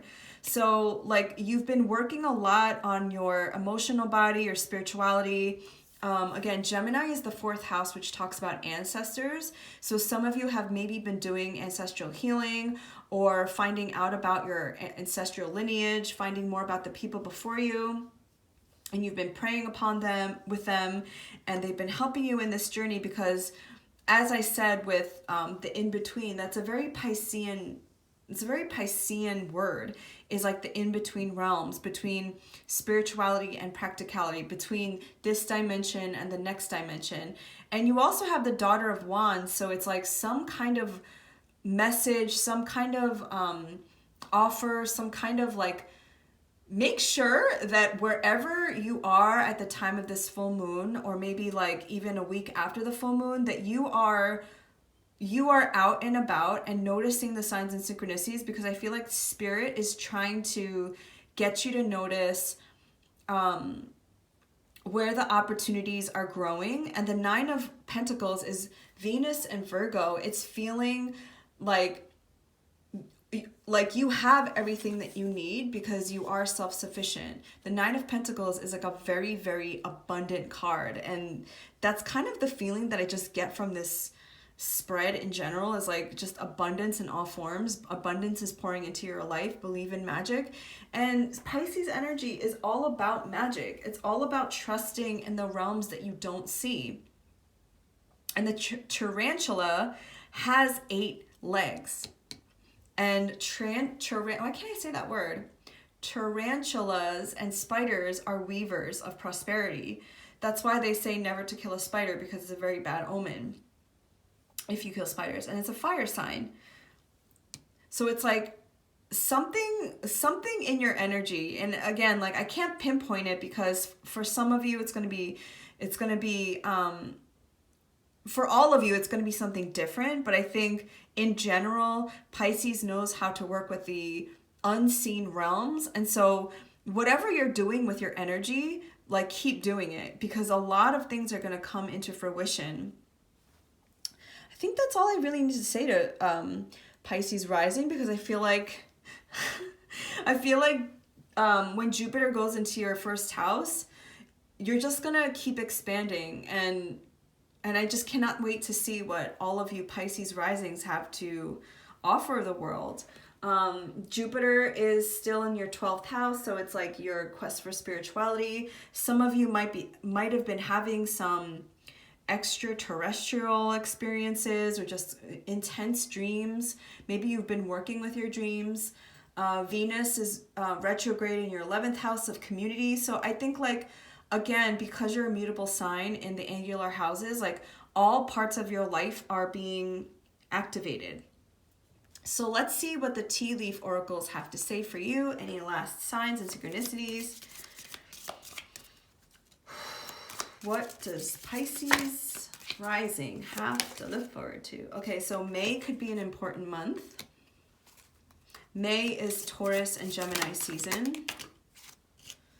Okay, we have shield, you need to defend yourself.